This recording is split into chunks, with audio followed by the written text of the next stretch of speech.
Otaku in the Marvel DC Universe. Welcome back, brave explorers of impossible worlds. We are excited to have you here to continue this odyssey together. Before we continue, everything you'll hear is pure fiction, so please don't try to replicate combat techniques at home. This wonderful story and all its rights belong to its brilliant original author. We are only the messengers of entertainment. Want another dose of adventure? Subscribe to our YouTube channel so you don't miss a single chapter, and if you can't wait, our Patreon has exclusive surprises you'll love.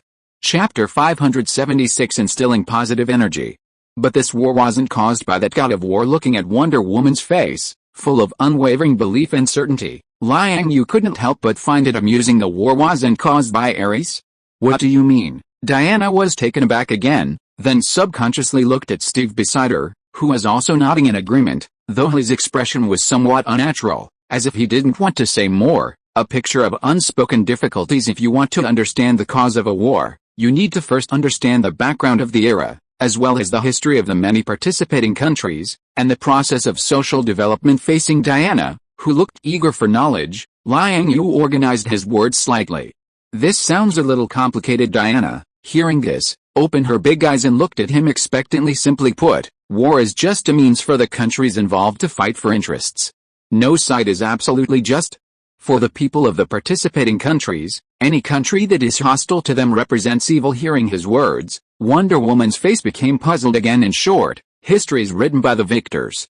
Whoever wins the war in the end has the right to claim that they are on the side of victory. Steve, who was on the side, also helped to explain, which could be regarded as fulfilling his responsibility as a good friend. At least he didn't intend to deceive Diana, the fledgling goddess. However, his next words directly made Liang Yue roll his eyes. Of course, there are always exceptions to everything.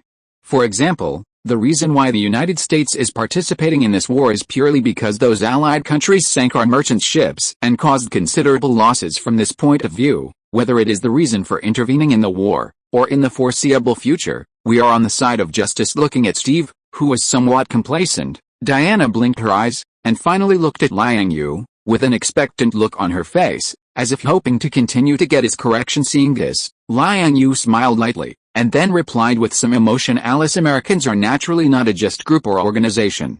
Various forms of racial discrimination, oppression, and bullying have always emerged endlessly in the country. It is a country that purely serves merchants. There is no morality or honor to speak of. They can use any means for commercial interests. Take their founding and territorial expansion as an example. For the indigenous people of that land, they are demons to the extreme. Tens of millions, or even more, of indigenous people have been slaughtered, and in order to promote the continued hunting of indigenous people, they also issued a reward order. A Native American male's scalp can be exchanged for 100 pounds, women's 50. Oh hey, buddy, that's been over for many years, hasn't it? We are not bothering them anymore. And recently the country is considering giving them fair treatment in the form of legislation. Seeing that Liang Yue was becoming more and more explicit at this time, and shock and disbelief began to appear in Diana's eyes, Steve quickly interrupted him and tried to say a few nice words to save his country's image. However, Liang Yue ruthlessly denied his defenses. Enough. Don't say any more. I'm going to get angry. Chinese, Steve interrupted him again at this time, his face flushed unconsciously, his voice still carrying a bit of reproach. His eyes staring straight at him. However, Liang Yue would naturally not be frightened by the other party's emotions, looking at him like a little chick. In the end, the other party couldn't hold on first, supported his forehead with both hands, took a deep breath, and then slowly closed his eyes. What's going on, Steve? How could this happen? The simple and kind Diana had already become a face of disbelief at this time, and even looked a little suspicious of herself. However, this is also very much in line with her character. In fact, according to the development of the plot, after this Wonder Woman defeats the god of war Ares, because of the death of her lover and the disappointment in human beings, she will be in a state of self-retreat and seclusion for more than half a century afterwards. It wasn't until one day in 1984, because of the appearance of the wishing stone, that she would put on her armor again. So I said, this war is not the responsibility of that god of war, although he will gain power because of the existence of war. How about this? In order to avoid you from having some wrong cognitions because you are not deeply involved in the world. Saying that, Liang Yue raised his right hand and stretched out his index finger, and a faint purple light condensed at the tip of his finger, and then pointed it towards the Wonder Woman's forehead. Hey, seeing this, Diana frowned subconsciously and reached out to block it. Liang Yue seemed to have expected it, and dodged the other party's slap with an agile retreat, and then quickly clicked down home as that ray of light quickly merged in. Diana suddenly felt a dizziness in her head, and subconsciously shook her head, swaying a little as she sat back in her seat. What did you do? Seeing this, Steve looked at him warily, and subconsciously reached out to block Wonder Woman behind him. Seeing this, Liang Yue spread his hands to the young man. It's nothing. I just transmitted some information about the development overview and information of world history in the past 100 years into her mind. Anyway, the truth cannot be faked, and lies will be exposed sooner or later. As long as she stays outside long enough, she will understand this knowledge sooner or later. Alice, hearing this, Steve was once again depressed, and put his hands on his forehead again, looking very distressed. Secretly,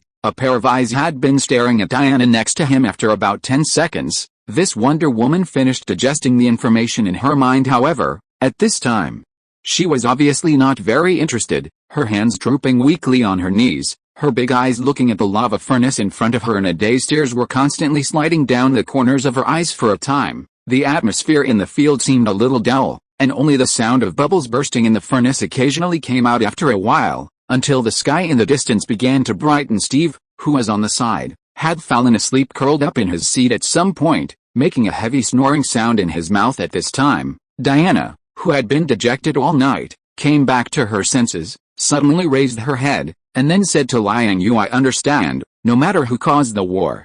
It is our Amazon tribe's mission to eliminate the god of war Ares, and I must complete it, and I wish you good luck.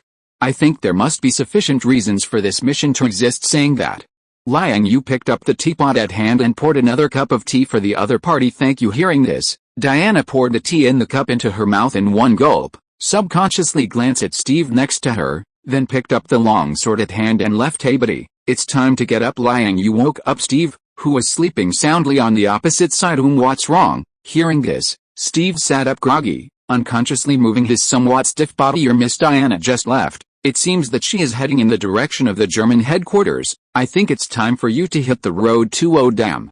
Thank you buddy, I really should go. Goodbye, goodbye. Chapter 577 Human Mother Box.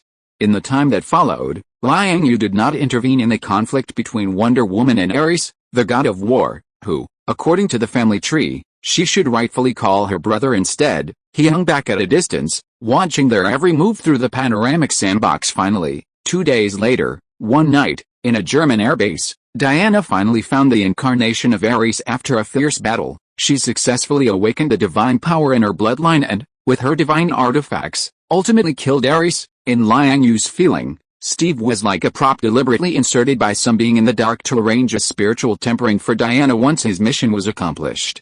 He no longer had any meaning to continue existing. Perhaps, because of the second awakening of her divine power, Diana gained some special ability. After successfully killing the god of war Ares, she actually found someone hiding 5 or 6 kilometers away and secretly peeping, relying only on a feeling. Subsequently, in her conversation with Liang Yue, this Wonder Woman's words were somewhat accusatory, as if she was blaming him for not helping. Even if he didn't want to interfere in her family affairs and deal with Ares, it would have been good to just save Steve. Liang Yue naturally understood this woman's mood very well. After all, they had just confirmed their relationship as boyfriend and girlfriend. And the next day her little boyfriend died. No one would be in a good mood to this. Liang Yue could only try his best to comfort her, and then took out a bunch of delicacies and wine to help this Wonder Woman turn grief into appetite and vent her feelings heartily. Then, before leaving, Liang Yue also threw a communicator to the other party, saying that if she had nowhere to go in the future, she could come to China to find him. Just like that, after sending away Wonder Woman Diana, Liang Yue did not leave, but continued to stay in Europe gathering intelligence. However, the objective was surveillance. This time had become Wonder Woman's teammates. About another month passed, and the Allied victory arrived as scheduled. World War I officially ended, but the atmosphere of war did not completely dissipate in Europe, because in the distant northern lands, there was still a cloud of war and the sound of artillery fire. During this period, a major event occurred in the Tsarist-Russian battlefield. That was, the Tsar unexpectedly fell seriously ill after being caught in the rain. Although he had recovered with the treatment of top doctors from various countries, his body gradually weakened as if silk was being drawn from a cocoon. Recently, he had been lying in bed, paying attention to the situation on the front line. European countries were also in an uproar about this, with various discussions emerging endlessly. Even Liang Yue, a busy man who was monitoring the movements of others while also researching the creation method, had heard many rumors in his spare time. In addition, another major event had recently become an international hot topic, that was the news that a more than 800,000 expeditionary troops and a huge mixed military-civilian fleet that the island nation used to support the Tsarist Russian battlefield had capsized in the Indian Ocean was finally confirmed. In this sea area, some coastal countries and regions had concentratedly discovered many corpses of Japanese soldiers and sailors washed ashore with the waves. In addition, some fishermen, when going out to fish, had also salvaged many military supplies marked in Japanese from the sea, various compressed biscuits, daily clothing, etc., onto their boats. If this was not enough to prove it, then 3 days ago, a Japanese survivor who was holding a wooden board and was fortunately rescued by a passing merchant ship could definitely appear in person as a witness to testify. According to this Japanese soldier, whose whole body was already as thin as a withered tree, with skin and bones, dull eyes, and skin that had been mostly burned by the sun, they encountered a huge storm on the way, and dark clouds almost pressed down on the top of the fleet. The waves were rolling, and a large tornado was also blowing on the sea not far from their fleet. That was a doomsday scene more terrifying than hell. The entire fleet was thrown into the sky by the rolling of seawater and strong winds. All the ships and people were flying in the air. Among them, several warships were directly struck by violent lightning and turned into a ball of sparks in a short time, scattering and drifting under the mixture of storms and lightning. Therefore, in this survivor's slightly poetic description, the news about the Japanese expeditionary force being completely wiped out again was also spread to various countries around the world through radio media. Liang Yue didn't have much to say about this. Anyway, since then, he had developed the habit of listening to radio broadcasts with the intelligent brain. Xiao Wu. Soon, another month passed, and the time came to December 1918. Seeing that the days had already come to the end of the month on the day before the Europeans were busily preparing for the upcoming Christmas, that elite team finally had a harvest. Perhaps it was really because of fate and destiny on the route of this team. Next to a village destroyed by war, in a forest that was equally dilapidated and potholed, he finally discovered the traces of the mother box that had been jointly buried by the human kings. During this period, Liang Yue used the advantage of the panoramic sandbox, foresight, and a pair of eyes constantly scanning the surrounding area of this team. The intelligent brain Xiao Wu even directly turned on the electronic scanning mode, and conducted early scanning of the team's action route and movement trajectory. Finally, as the saying goes, hard work pays off. Liang Yue finally got this mother box one step ahead of the other party. After that, there was no more nonsense. He directly drew a circle on the spot and returned to this handy city on the shore of Lake Baikal in one step. This thing is the mother box you've been thinking about for so long? It looks so ordinary. Is it really a technological product from an alien planet? It looks like a general carving. That's right, it's the mother box. I spent a lot of effort and patience to find it. Don't look down on it, that's just because it hasn't been activated yet. Once it's started, its function will be great. Reconstructing molecular forms, mastering all electronic products on this planet, opening sound boom like ultra-long-distance spatial channels, creating force fields, transferring energy, etc. In short, it has many functions, and it's worth our while to study it carefully. It sounds very complicated. There's no way. This is probably an intelligent computer created by a seemingly but not so civilization. Although it is a super technological product, some functions seem closer to magic in my opinion. What do we do next? Try to activate it. It can't be activated yet. Once it's activated, it will immediately attract invaders from alien planets. The current Earth is not ready to respond. Well, we can't activate it here. At least let's take it back to the base world and give it to the intelligent brain Xiao Wu to study. Anyway, we can only stare blankly while holding it. Chapter 578 Self-Destruction Card. The new year was approaching, and it was almost 1919. After all, Liang Yue and the others now had a large family and a vast business, so it was impossible for them to stay in this desolate northern land, keeping company with waterfowl, fish, and the animals of the primeval forest. Fortunately, as the end of the 12th lunar month approached, the AI Xiao delivered another surprise to Liang Yue. That was, under Xiao's painstaking research and deduction, Liang Yue's private satellite was finally successfully developed. In fact, the Stark family in reality had quite good satellite technology. Moreover, as a huge military-industrial complex, they not only had private satellites, but they were also quite advanced, and in many technical aspects, they were even among the world's leading, various black technologies, such as ultra-long-range air-to-ground precision delivery technology, were objects of imitation by the military industries of various countries some time ago, because the AI Xiao in the underground research laboratory were successively exposed. Tony Stark, who came to Liang Yue's house almost every day to visit, freeload meals, and exchange technology, finally felt a little embarrassed having received favors. This big dog tycoon packaged some of his satellite technology and sent it to Liang Yue, of course. These technical materials were only a part of Stark Industries' satellite field, however, it was already enough. Including the basic functions of almost all known major countries' satellite systems on the market in terms of data, all aspects were very average and solid.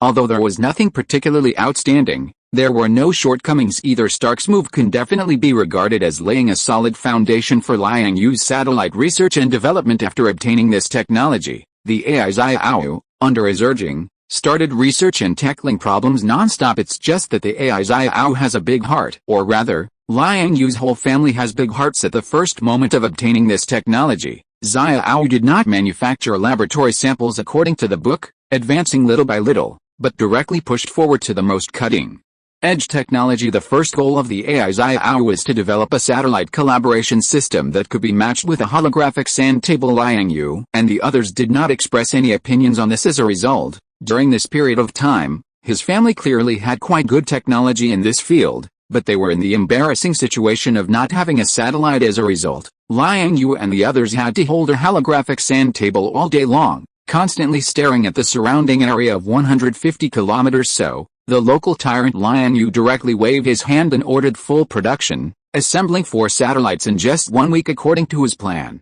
These 4 satellites will respectively work on the Siberian Plateau front, the North Pacific coast, southern China, and the surrounding area of Zhanyi City on Lake Baikal. Of course, the satellite's trajectory is not fixed.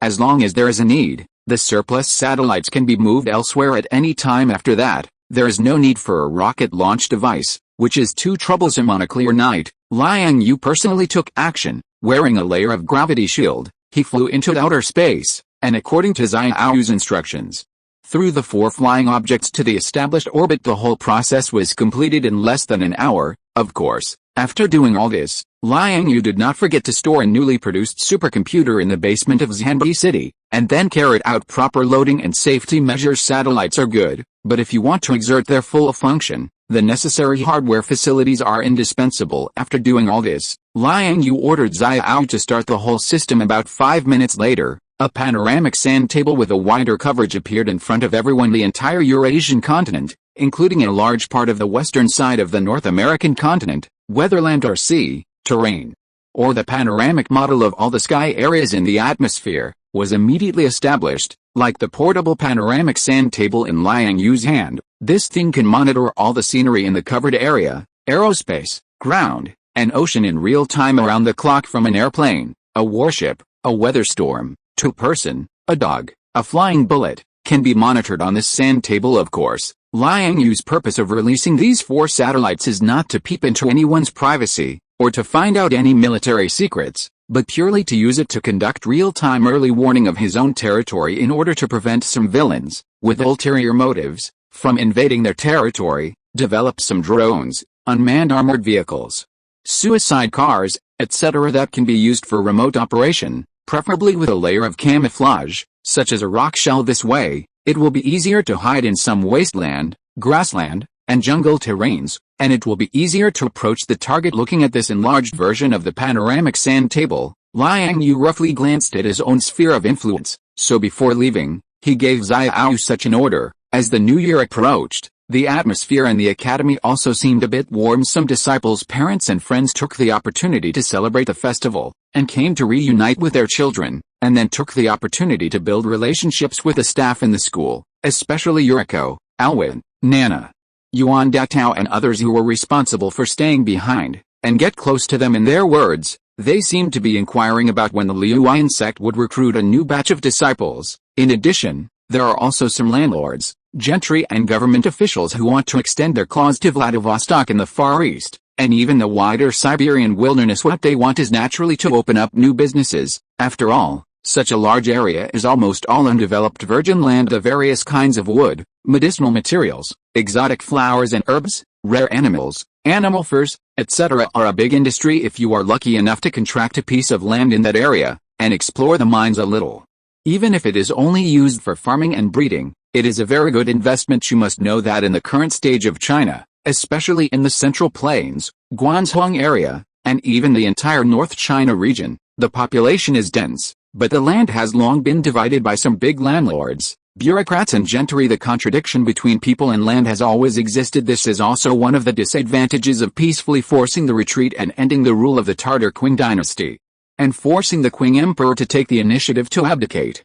Various domestic resources, such as land, etc., have not been redistributed. A large amount of means of production are still in the hands of the big landlords and bureaucrats during the Qing dynasty. Under this situation, even with the pressure of the external international environment, and the introduction of some advanced cultures and ideas, the pace of reform is still difficult to effectively implement. Under this situation, the large area of land taken down by Liang Yue naturally became the target of many people's covetousness. It's just that the European war has just ended, and the great powers have not yet had time to put their energy back into China. It can be imagined that once those powerful countries have digested the fruits of this battle, and are able to free up their hands to start pointing fingers at China again, or even fight each other, there will inevitably be a big twist at that time. Facing this unclear future, many people in China are still watching, and are still waiting for the situation to further ferment. It's just that some of them are bolder, and some are more timid. Those who are more conservative are just tentatively extending their tentacles to Vladivostok in the Far East, relying on the geographical advantage, taking materials locally, and starting to do business there. Now these people who have found Liang Yue on the pretext may have a little more thoughts in their hearts. Chapter 579. People only regret not having enough when they need it. The commotion didn't subside with the passing of New Year's Day. Instead, it intensified with time. Unfortunately, Liang Yue wouldn't budge on the issue of acquiring land in the north. Given the current strength of the national government, defending the country was already a struggle. Sending troops to the Russian front thousands of miles away was simply a pipe dream. Just managing to hold Vladivostok and fend off the covetous gazes of the great powers was already pushing their limits, differing from the normal course of historical development. This time, due to Liang Yue's intervention, after initiating war with Russia, a member of the Entente, without negotiating with other countries, and taking the opportunity to seize large tracts of land. Under these circumstances, as long as the Republic of China government, and even other Entente members, weren't foolish, they would no longer treat China as an ally. Of course, although the current Republic of China government has a somewhat lukewarm relationship with other Entente members, with occasional verbal clashes, it hasn't actually been formally kicked out of the Entente by the old powers like Britain and France. Furthermore, at the upcoming famous conference to divide the spoils of war, the Republic of China government has even received an invitation from the participating parties, and China will still attend as a victorious nation. The situation here is a bit complicated. Subsequently, in preparation for this diplomatic conference, Yuan Datao directly brought several senior officials and diplomats from the Republic of China government to him to discuss the bottom lines and goals to strive for at the meeting. Upon seeing these people, Liang Yue didn't waste any words. After a few brief pleasantries, he directly threw the land transfer agreement he had signed with the Tsar to everyone present. In reality, the nature of this agreement was similar to the 21 demands that Yuan Datao had signed with the Japanese back then. It wasn't very reliable and was just a private agreement. Moreover, no one would take such excessive terms seriously. When it came time to fulfill them, there would definitely be obstruction from various parties, using all sorts of excuses to avoid them. It's just that now, the advantage seemed to be on the side of China. The two forces within Russia were still preoccupied with their own problems, and Liang Yue had a large amount of land in his hands during this period. The northern regime of Russia had also tried to send troops to attack, but in the end, nearly 300,000 troops were wiped out, and they couldn't advance the battle line even a step. Under these circumstances, even the most unreliable terms had to be treated seriously. What's more, this agreement clearly had the seal of His Majesty the Tsar on it, so, when you signed this agreement with the Tsar, you exchanged it for rescuing his family. Yet in the nature of our occupation of such a large area in the north is no longer an invasion, but a legitimate retrieval of what belongs to us as compensation. That's right. I didn't expect there to be such a turning point. The reasoning is sufficient, the facts are clear, and legal and reasonable. Tisk. Then we have to have a good talk with them when we go to the conference later. All the territory east of the Ob River, that is to say, not only do we have a justified reason for occupying those territories, but Russia still owes us a lot of land. Well, now we have legitimacy. Even if they don't necessarily recognize this agreement at the time, we can still have something to say and a reason to argue. We can't be polite to them then. Actually, in the end, it's still a matter of strength, Alice. It's all because we ordinary people are not up to par, dragging down the Taoist priest's foresight. We of this generation should, after dealing with these people. Liang Yue didn't become idle. Although the Wonder Woman plotline has now ended, the planned Mother Box and Green Lantern ring have also been obtained by him, but Liang Yue is still temporarily unable to abandon many trivial matters and continue to study his cultivation techniques, because waiting for him next is a very important thing. That is the Taoist Exchange Conference, as early as 3 years ago, that is, after the Sino-Japanese Ability Exchange Conference. Two Zhang brothers from Mount Longwu left Liang Yue a jade token as a token of invitation during a visit, and with this, he was invited to participate in the Taoist Exchange Conference to be held in 3 years, that is, soon. The location is on Mount Longwu. Liang Yue has been looking forward to this for a long time, so much so that he has deliberately delayed the progress and rate of his own creation of techniques. The purpose is to absorb enough nutrition and advantages in the exchange with those genuine Taoist talents of this plane, when necessary.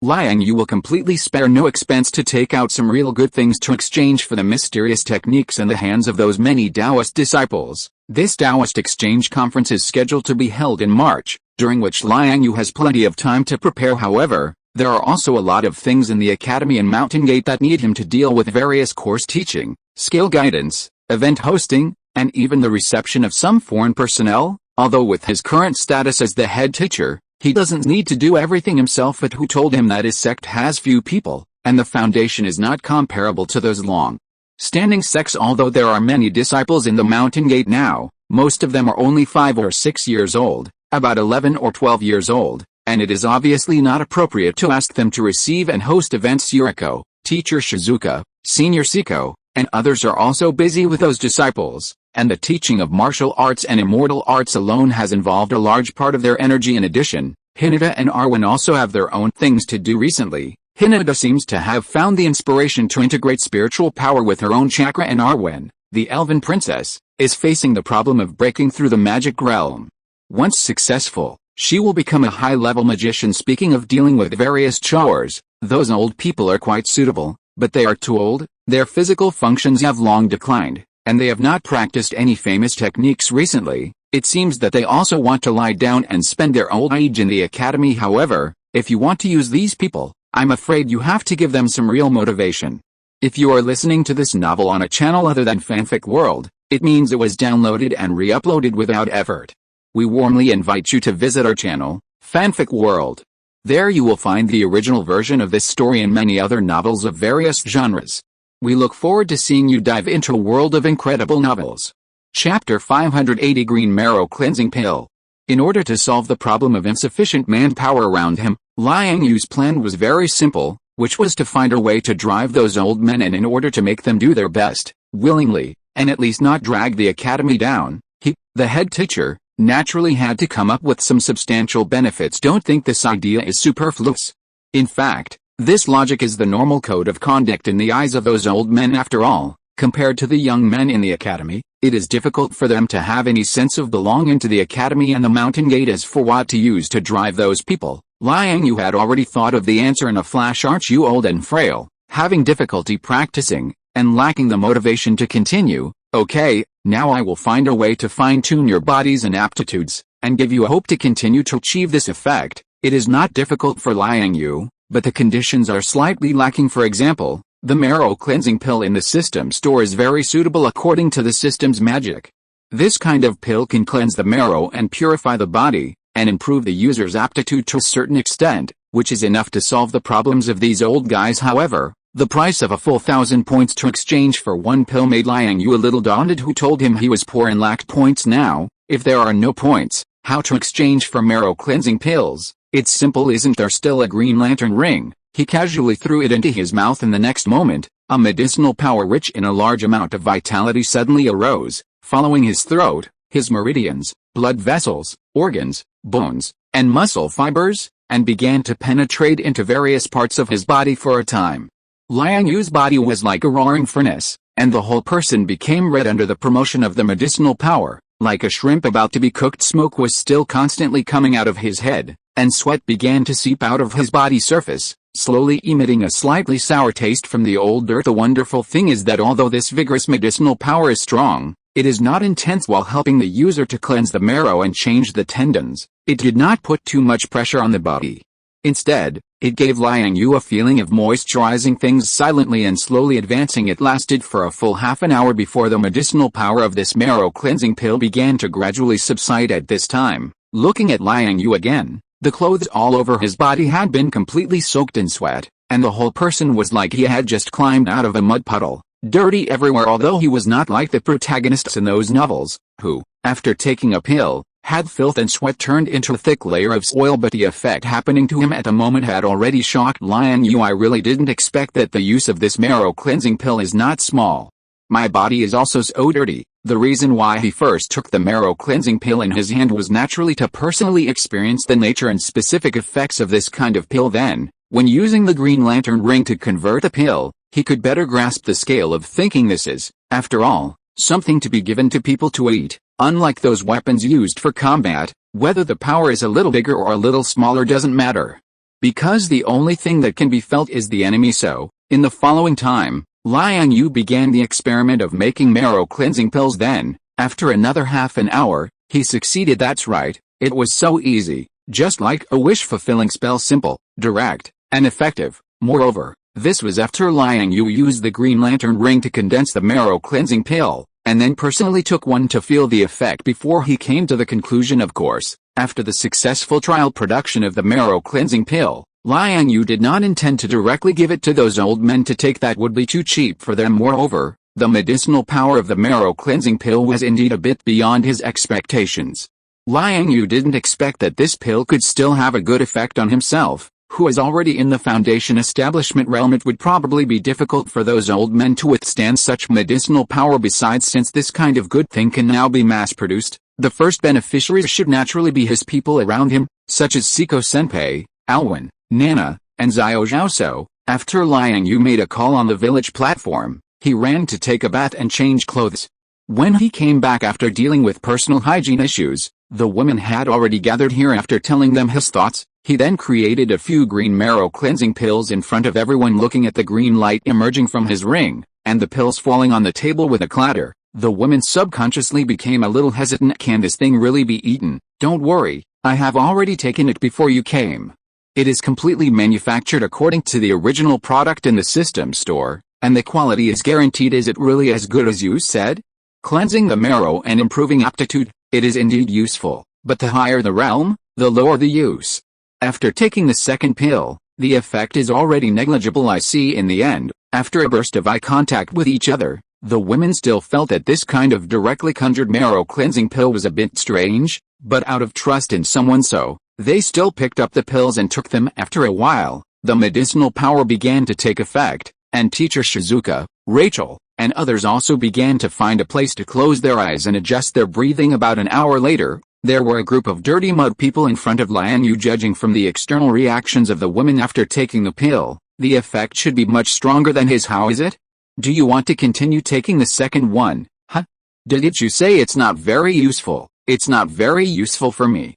For you, it depends on the specific effect. As he said that, Liang Yue once again used the Green Lantern ring to transform a small pile of marrow cleansing pills. The number was about 30, and then the Green Lantern ring began to alarm. It seems that today's energy should have been used up. Then let's try it. Anyway, there's no harm. So, with this kind of thought, a group of young ladies covered in mud shells once again picked up the second one. Sure enough, after another hour, according to the reactions of the women, the effect was indeed not as good as the first time, but it still helped them to excrete a lot of waste in oil. After a thorough cleaning, half a day passed like this. Everyone gathered together again.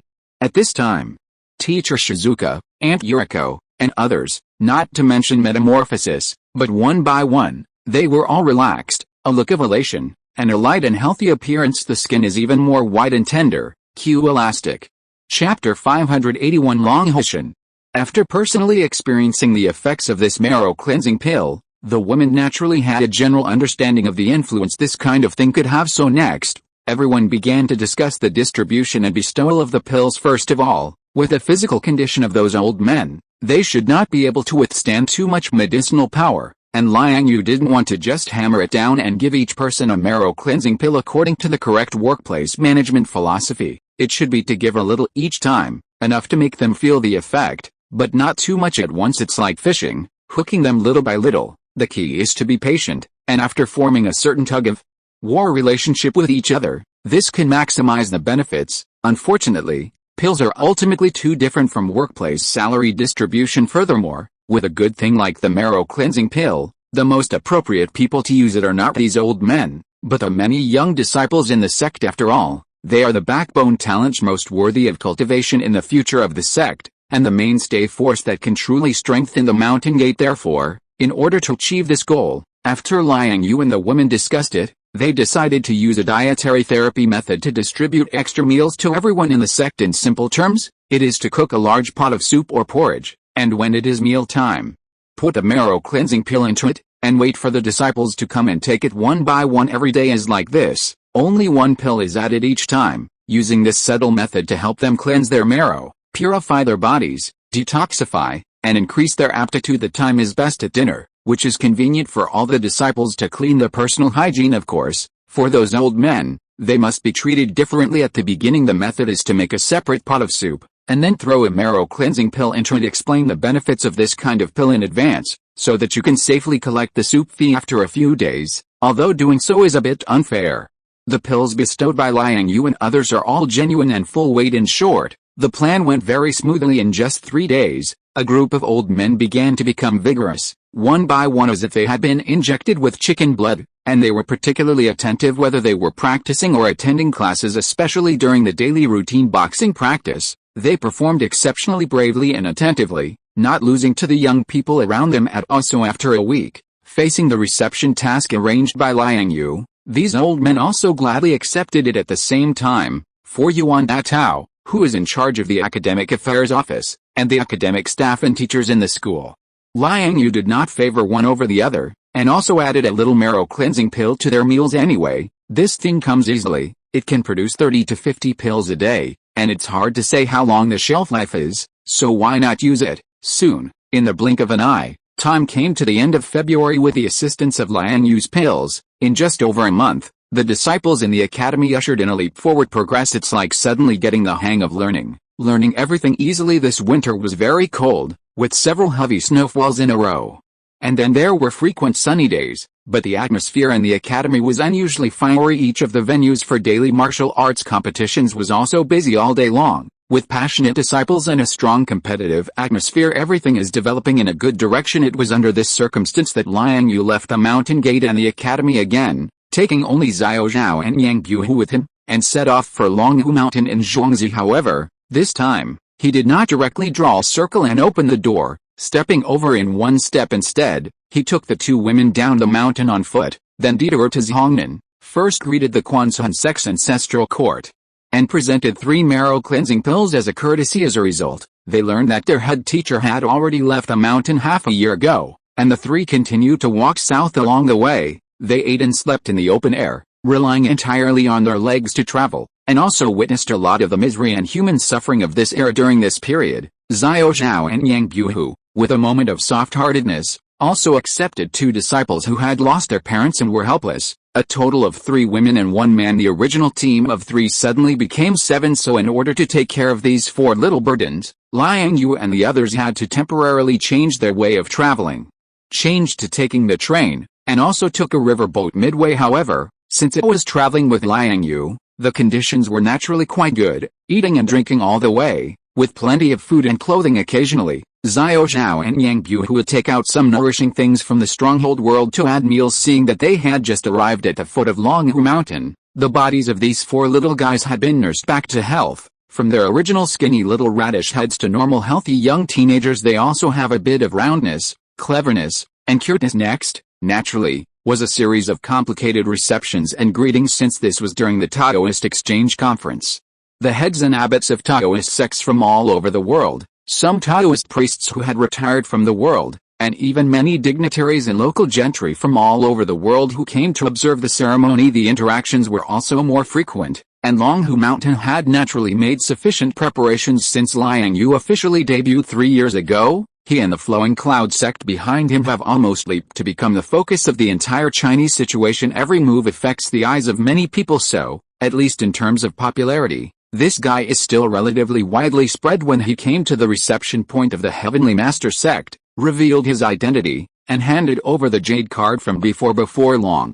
One of the Zhang brothers who represented Liang Yue Mountain to participate in the Sino-Japanese Exchange Conference 3 years ago quickly appeared in front of him and led Liang Yue and others up the mountain while walking. He was also very warmly greeting him, saying some routine words. Liang's sect leader has worked hard on this trip. It's okay. For cultivators like us, this journey is nothing. Walking more can also increase our knowledge. It's just that my 2 junior sisters, newly admitted disciples, are a little tired before they started cultivating.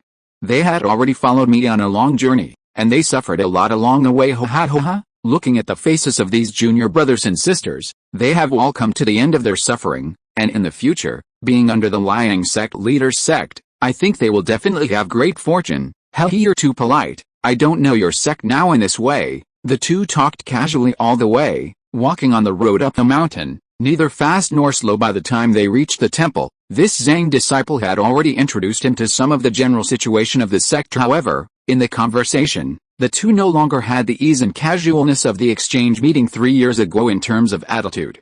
The other party was also very respectful to him, but thinking about it, it's also very reasonable. After all, Liang Yue's identity is different now as a Taoist sect leader who is famous in China. No matter how young he looks on the outside, Liang Yue can still sit on an equal footing with the leader of the other party's sect and discuss things as equals. Other disciples and followers are even a generation higher when they meet directly. Furthermore, Liang Yue's actions in the past 3 years have indeed had a profound impact and can be worthy of the other party's respect. Chapter 582 Taoist Exchange Conference.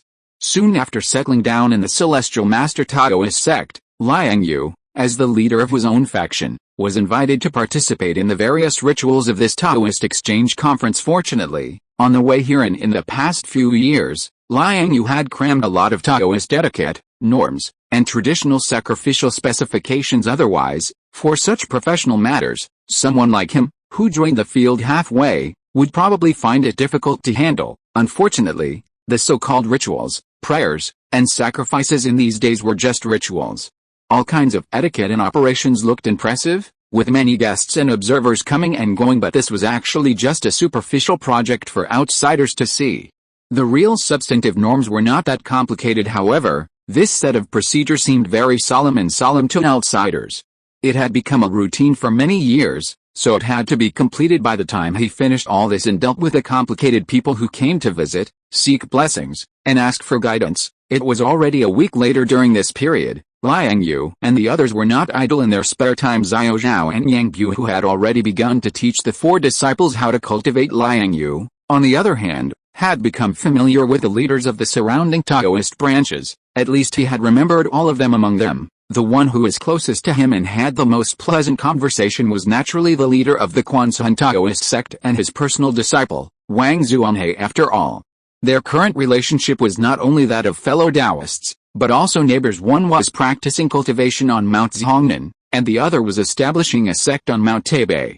Both were located in the area of Xi'an, almost within reach, and they should naturally be close to each other. During the conversation, it seemed that they also wanted to take advantage of the troubled times to send disciples down the mountain to practice chivalry and drive out foreign invaders. Liang Yue also agreed with this very much. After seeing off the disturbances from those people outside the mountain, the many Taoist insiders present finally had some free time, closed the mountain gate, and began an exchange conference that belonged only to the Taoist sect. The purpose of this conference was very clear, or rather, the purpose of every Taoist exchange conference was very clear generally. It was for mutual exchange of resources, sharing of experiences, and mutual verification of cultivation and practice experiences among the many fellow Taoists present. It was somewhat like a group of big shots in the primordial world gathering together to lecture, comprehend, and verify each other's meanings. Of course, in addition to this, if they encountered some major changes, such as the change of dynasties in the secular world or the outbreak of war, a group of Taoists would also gather together to discuss countermeasures and strive to adopt a unified position. In addition, some contradictions and personal grievances within the Taoist sect, if they were relatively big, would also be mediated and negotiated in this occasion and this exchange conference. Because it coincided with a stage of turbulent times and the rise of troubled times, even the ancestors of the upper realm took the opportunity to possess themselves and repeatedly sent down instructions therefore. It seemed particularly important in general, due to the transmission from the upper realm. The Taoist sect's attitude towards the situation in the next 10 or 20 years was very clear, that was to go down the mountain to save the world and help the common people. However, there were still various opinions among the people on how to specifically operate and which force to assist, and they could not reach a unified opinion. Some people believed that the current northern government had already controlled most of China, its power had been established, and its army was strong and powerful. It also had the merit of forcing the Qing emperor to abdicate, so it should be assisted. Some people believe that the southern government represented the current trend of development in the secular world. Various parties had risen up one after another, discussing matters with each other and jointly deciding the direction of the country and the nation. This had already won the hearts of the people, and this was a real bright road. The two sides had their own reasons for arguing endlessly, but they were always unable to convince each other. In this case, at the meeting, some people's eyes wandered around, their minds were uncertain, and when they could not make up their minds, they unconsciously began to aim their eyes at the little transparent person who had not spoken much, although his seat was not low. Needless to say, this person was Liang Yue, as a Taoist rising star who had already put the guidance of the ancestors of the upper realm into practice with practical actions, and whose merits were enough to rank at the forefront of everyone present. Liang Yue had actually been watched by many people for a long time, but because his debut time was too short, many people were not very familiar with him. Now that they had met at this Taoist exchange conference, it was natural to communicate and understand each other. So, soon, a pure cultivator with immortal demeanor, white hair, and a youthful face in the lower corner asked him on behalf of everyone present, "Sect leader Liang, in recent years, your achievements in China have been quite remarkable, and you have had more contact with those secular people. I wonder what your opinion is on what we just talked about." Hearing that someone had named him, Liang Yue naturally did not show any timidity, so he calmly replied, "Based on my understanding of the current situation, the chaos in China is like the 5 dynasties and 10 kingdoms in history. There are too many ambitious people, but too few people who can turn the tide. It may be difficult to stabilize in the next 10 or 20 years. Moreover, the international situation is complex and volatile, and the great powers are also eyeing our country, and there will definitely be more troubles in the future. So in my opinion, our Taoist colleagues should wait and see." What does this mean? Did you already take action in the north? What I mean is that we should of course do our best to go down the mountain to save the world, drive out the Tartars, and help the people, but it is still a bit too early to talk about which of the two governments in the north and south to specifically support. I wonder what you mean by this. Could it be that you don't favor either of the two governments? Can you be more specific? Taoist friend Liang should have frequent contact with those government officials on weekdays. I'm sure there's something you're referring to. Fellow Taoists, you are wise. This matter, to be precise, it has to start from the joint efforts of the North and the South a few years ago to force the Qing Emperor to abdicate. As you all know, all changes of power and dynasties in ancient times have always been a cruel battle for power. The situation of living beings being devastated and less than 1 in 10 people surviving is already common in history books. It was indeed a rare act of kindness to be able to peacefully promote the withdrawal of the Tartars, but in this way, many hidden dangers were left behind. What hidden dangers? In all dynasties, the change of power will inevitably be accompanied by the redistribution of wealth and interests in the world. Land, power, governance, etc. will all be recleared in this stage, entering another round of cyclical replacement, but this time the Qing Emperor abdicated. In fact, only the emperor was gone, and the Tartars were forced to withdraw, but a large number of interest groups associated with their dynasty were still there. A large amount of land and resources are firmly controlled in the hands of these people. The contradiction between officials, gentry, landlords, and the vast number of working people has not decreased. It would be appropriate to say that it is just a change of soup without changing the medicine. This is the root cause of the current hardship of the people in China. Speaking, Liang Yue suddenly paused, his eyes swept over a group of Taoist priests around, and then continued. In this case, external forces intervene in China's affairs in many ways, plotting wrongdoing, and artificially creating various contradictions, making the various regimes and warlords. There are always many contradictions, reforms are weak, and it is even more difficult to implement. Some powerful people have simply become spokespersons for external forces. In this situation, what way out can hundreds of millions of people in China have? So I said, we Taoist patriots should wait and see. Neither of the two regimes is worth assisting for the time being. Chapter 583 Private Trade Fair. Then, in your opinion, fellow Taoist, those landlords, wealthy gentry, and powerful individuals are the real enemies. The person asking the question was an old man, whose Taoist robe was patched in today's setting. Judging by his appearance, he should be a Taoist senior who doesn't care about external things individually. They may be kind, generous, and enlightened, but when they come together, they are a conservative class that truly controls the lifeblood of the country. The land is in the hands of this group of people, causing more and more common people to have no land to cultivate, no place to stand, and wandering around. Just flip through the history books a few more times. Everyone will understand that in history, whenever dynasties changed and the people began to rise up, most of them occurred under such circumstances. After listening to the old Taoist's question, Liang Yue immediately explained some of his understanding. In this era, all kinds of information are still too closed off. If it were the era of developed internet in later generations, anyone who has gone to high school for a few years should not have such a problem. What fellow Taoist said is a bit alarmist, isn't it? Yes, I observe that the current two governments, North and South, although a little weak externally, are still able to do their best when it comes to serving the people. A considerable number of people also have good reputations. What I said, as long as it is a mature politician, should not be denied. Nowadays, the government of China, whether North or South, as long as there are officials in office with some rank, basically, they all have the support of those landlords and wealthy gentry. And those businessmen. But it is impossible for this group of people to suddenly have a whim one day and willingly take out the land in their hands, to distribute it to those displaced people and poor villagers. So on the current land of China, the root of the disaster has always been there. At this time, those Western powers have finished their civil wars. They are discussing how to divide the interests of the defeated countries. When they turn around, they will definitely continue to stir up trouble in China. By then, those who hold the army in their hands, and still have some ambitions in their hearts, I am afraid that they will start a warlord separatism, with endless wars. Alice, this kind of thing, we really can't intervene. If it's just driving out foreign enemies and exterminating some foreign warriors who rashly break into China, that's all. But once it involves civil war, Alice, then, can we only stand by and watch at that time? So, I said at the beginning that it is better to do our own duty, help the poor people around us, and punish evil and promote good will be enough at this stage. It is not the time for us to support any side. Then, the northern land controlled by fellow Taoist Liang should be able to receive a lot of people, right? The north is bitterly cold, but the products are indeed very rich. In that primitive forest, there is no shortage of various rare and exotic herbs, medicinal materials, and prey, and there are countless mineral deposits. However, there are also quite a few people who are in that land. Although Tsarist Russia in the west is still in civil war, a unified regime will emerge sooner or later. At that time, they will definitely send troops to invade again.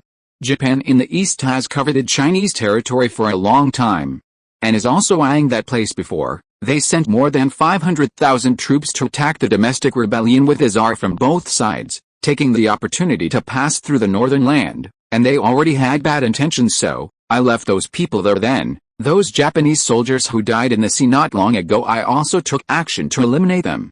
In this way, after being simply lectured by Liang Yue from the perspective of the people, the Taoists present were all very depressed originally. They were ambitious and wanted to come out of the mountains to save the world, descending into the world in a detached posture, and then intervene in the situation of the North and South competing. Although it may not be able to play a decisive role, at least it can affect the situation to a certain extent. Like Liang Yue, however, after listening to someone's narration, the Taoists' minds also calmed down a lot, and even began to become speechless. Of course, they were probably still a little unconvinced in their hearts, but after thinking about it again and again, they had to admit that the current situation of disputes and the suffering of the people in China were indeed not as simple as they seemed on the surface. Relying solely on the power of these outsiders, it is indeed impossible to solve the livelihood and survival of hundreds of millions of people. The future and happiness and harmony of the country ultimately depend on the vast masses of the people to strive for themselves, and in this process, these Taoist people can only try their best to escort the country and eliminate some external factors of trouble. Announced that the discussion had a conclusion,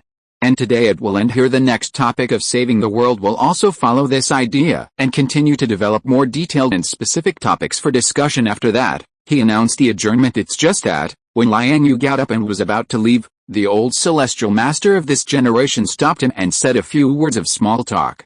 After everyone in the hall had left, He slowly led him to a secluded side hall. As soon as he entered the door, there were already many people sitting in the room. Liang Yue glanced around and found that almost all of the fellow Daoists in the room were the heads of various Taoist branches who had been in the main hall before. As for the abbots, there were only 3 or 4 who were very profound in cultivation. Those solo worldly Taoist friends, or reclusive practitioners like idle clouds and wild cranes, simply did not have one. However, behind many abbots, there were 1 or 2 of their disciples standing with their hands down next to the seat of the old celestial master. The 2 Zhang brothers were Liang Yue's former teammates. Obviously, this is where these Taoist elites talk about serious matters. Liang Yue belonged to the newcomers, so after entering the room, he only greeted everyone, exchanged a few pleasantries, and then consciously sat quietly on the side, listening to the old qualifications of the abbots talking there. After eavesdropping for a while, he came to his senses that people in this room were actually explaining their cultivation experience to each other,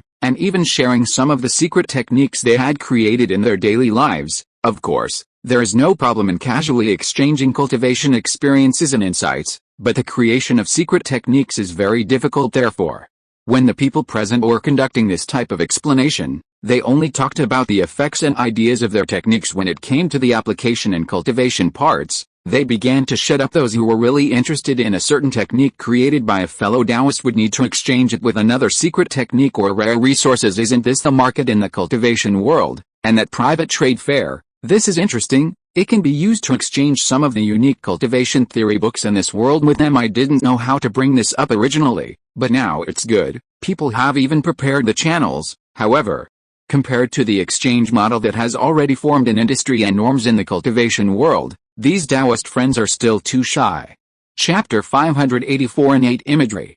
And so, Liang Yue observed from the side for a while, also secretly noting down a lot of the knowledge and theories about innate one-key cultivation in this world that people inadvertently revealed during their discussions and exchanges. From this, he preliminarily judged that the Taoists in this world, or rather, the practitioners of the extraordinary, should all be following the path of dual cultivation of nature and life, because the innate key cultivated by the Huaxia extraordinary people in this world is inherently a type of energy with this nature and essence. It is actually consistent with the path of cultivation and innate skill, both emphasizing the dual cultivation of nature and life, the complete integration of spirit, form, essence, and ki. The advantage is that it has great power, and the nature of the energy is more suitable for the cultivator. However, the drawbacks are also prominent, that is, it is related to the cultivator's own life. Once the loss is excessive, it will easily lead to a situation like Wang Chongjiang in the Eagle Shooting Heroes, where one carelessly dies directly. However, this innate skill is actually an anomaly for its world, and it cannot be regarded as a mainstream martial arts world cultivation path. Even within the Taoist sects there, few people are willing to take this cultivation path, but in the current DC world, in this Huaxia extraordinary people circle, dual cultivation of nature and life is the mainstream, and it almost runs through the entire cultivation world. Therefore, there is no doubt that the extraordinary people here will definitely go further on this path. This couldn't help but arouse a strong sense of curiosity in Liang Yue's heart. You must know that he had also cultivated innate skill to the highest level, and only after he could no longer cultivate it further did he have to change his cultivation method later. Under the operation of the system, Liang Yue's innate purple haze truque emerged with a wood attribute spiritual power of everlasting spring skill. Therefore, his energy attributes still carry strong characteristics of dual cultivation of nature and life, and according to Liang Yue's observation and speculation, the energy condensed by the main innate one-key cultivation method in the current extraordinary people circle should be between mana and true ki, or rather, it has the characteristics of both. It can not only amplify the power of martial arts, fists, feet, and weapons, transform into extreme forces such as sword ki and saber energy, but also be used to cast various esoteric arts, mobilizing the power of heaven and earth. At first glance, it seems a bit like chakra in the Naruto world, but it is even better in terms of health preservation and prolonging life. So, with this in mind, Liang Yue quickly participated in the transactions and experience sharing of these heads and abbots. But different from the theories of Taoist cultivation in this world, Liang Yue's past cultivation path did not deliberately follow the theories of the 5 elements, 8 trigrams, and Kimandungia. Fortunately, his current realm is relatively high. Take the current old celestial master of Longhu Mountain, for example. In Liang Yue's eyes, he has only just reached the late stage of innate realm. As for the others, their cultivation levels are similar, all ranking above innate realm. When the realm is high, the scenery seen is naturally different. for those in lower realms. Casual guidance can often have a good enlightening effect. In addition, Liang Yue had no intention of pretending to be forceful in his exchanges with the surrounding authentic Taoist veterans, and directly opened the topic. The cultivation method I practice is different from that of fellow Taoists. It does not follow the theories of yin-yang, 5 elements, and qi, but an ancient key refining technique. And then, just like that, after setting aside the areas he was not familiar with, Liang Yue began to explain to others some of his cultivation experiences and the difficulties he encountered on the path of cultivation, etc. It must be said that the surrounding Taoist friends listened very carefully. Occasionally, when a question was pointed out, it could also lead a few of them to suddenly understand and reveal a look of excitement. In this way, Liang Yue sat in his seat and simply explained his cultivation experience to everyone for more than an hour, then began to turn the topic to the demonstration of spells. When I first entered the innate realm, I found a strange object in a hidden place. As he said this, Liang Yue slowly stretched out a palm, and with a thought, a tender sprout of light and shadow suddenly appeared in his palm. Around this small sprout, the power of thunder and fire was intensely intertwined. It was the initial form of the thing when he obtained the innate image of thunder, fire, and wood. The difference is that the scorched stump under the sprout has been virtually processed by Liang Yue, but it does not affect the expression of its original meaning at all. This thing was originally an extraordinary object, but it was struck by lightning, and the tree body turned into a pile of coke. However, by chance, a brand new species was born on the old body. Its main body is still wood, but it also has the power of thunder and fire. After I found it, I really marveled at the magic of this creation, so I often sat quietly by the side, carefully observing and experiencing its mysteries. Finally, I gained something. That's right, what Liang Yue is explaining to everyone at this time, and preparing to exchange, is the innate image of thunder, fire, and wood, or rather, it is not limited to the innate image of thunder, fire, and wood alone, but the application of supernatural comprehension techniques of the innate image category. Thunder, fire, and wood itself is the innate image that Liang Yue obtained from the system. And now it is only being used by him as an example to demonstrate this supernatural method. What Liang Yue really wants to exchange is actually the perception, summary, and cultivation method of the innate image itself. Regarding this point, when he received the thunder, fire, and wood prize from the system, it came with a very complete inheritance system. There is naturally nothing wrong with taking it out for trading, so Liang Yue then followed the way the Taoist colleagues in the house had done before, and gave them a small demonstration of the power, ideas, and benefits of this supernatural technique. After it was completed, he explained it in simple terms, step by step, but did not reveal to them any of the cultivation methods. And when Liang Yue's path, which is almost completely different from the Taoist traditional yin-yang, 5 elements, and qi cultivation theories in the extraordinary people's circle, was displayed, it immediately aroused the enthusiastic attention of almost all the colleagues present. One by one, whether they were heads, abbots, or the disciples standing beside them listening, they were all widening their eyes and concentrating on watching the various changes in Liang Yue's innate image in his hand between their eyebrows and expressions. They also unconsciously showed a great sense of touch, since mastering this innate image, the 3 attributes of wood, thunder, and fire are as if they were born destined to be with me, and the affinity has greatly increased. The power of the spells is even more as you wish, as if they are controlled by your arm. Saying this, Liang Yue put away the innate image that had evolved into a small tree in his palm, and after scanning the surrounding people, he continued, of course, what I am taking out for exchange this time is not the innate image of thunder, fire, and wood. That is my personal understanding of this heaven and earth, and it may not be suitable for everyone. What I want to exchange is the cultivation method of the innate image that I have comprehended and summarized over the years. At that time, no matter what you can cultivate, it will naturally all depend on your fate. Chapter 585 Taoist Xianzong. After hearing Liang Yue's words, the various sect leaders, abbots, and disciples present not only didn't feel regret or dissatisfaction, but their old faces became even more expectant, especially the head of the Wudang sect and the 2 disciples beside him. At this moment, their faces were radiant, and their eyes couldn't help but reveal a longing brilliance. Presumably, they were probably thinking of associating this innate imagery's divine power with their own uniquely profound Tai Chi theory. I wonder, with fellow Taoist Liang's current realm, to what extent has he cultivated this innate imagery technique? At this moment, someone raised a very crucial question, or rather, these were actually 2 questions. First, it was inquiring about Liang Yue's current realm and cultivation, and second, It was exploring to what extent he had developed this innate imagery not long ago. I broke through the innate realm and reached the foundation establishment stage.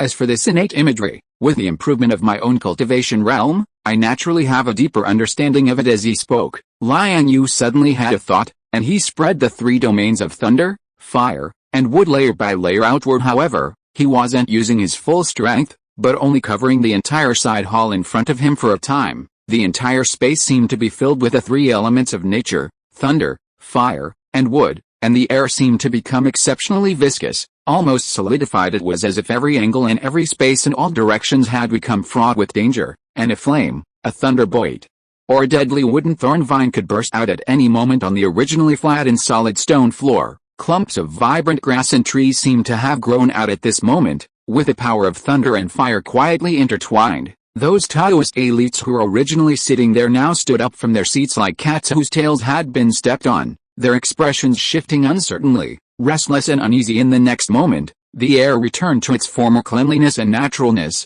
and everyone recovered from their previous state of tension. This is a method I have developed with the innate imagery of thunder, fire, and wood after entering the foundation establishment stage.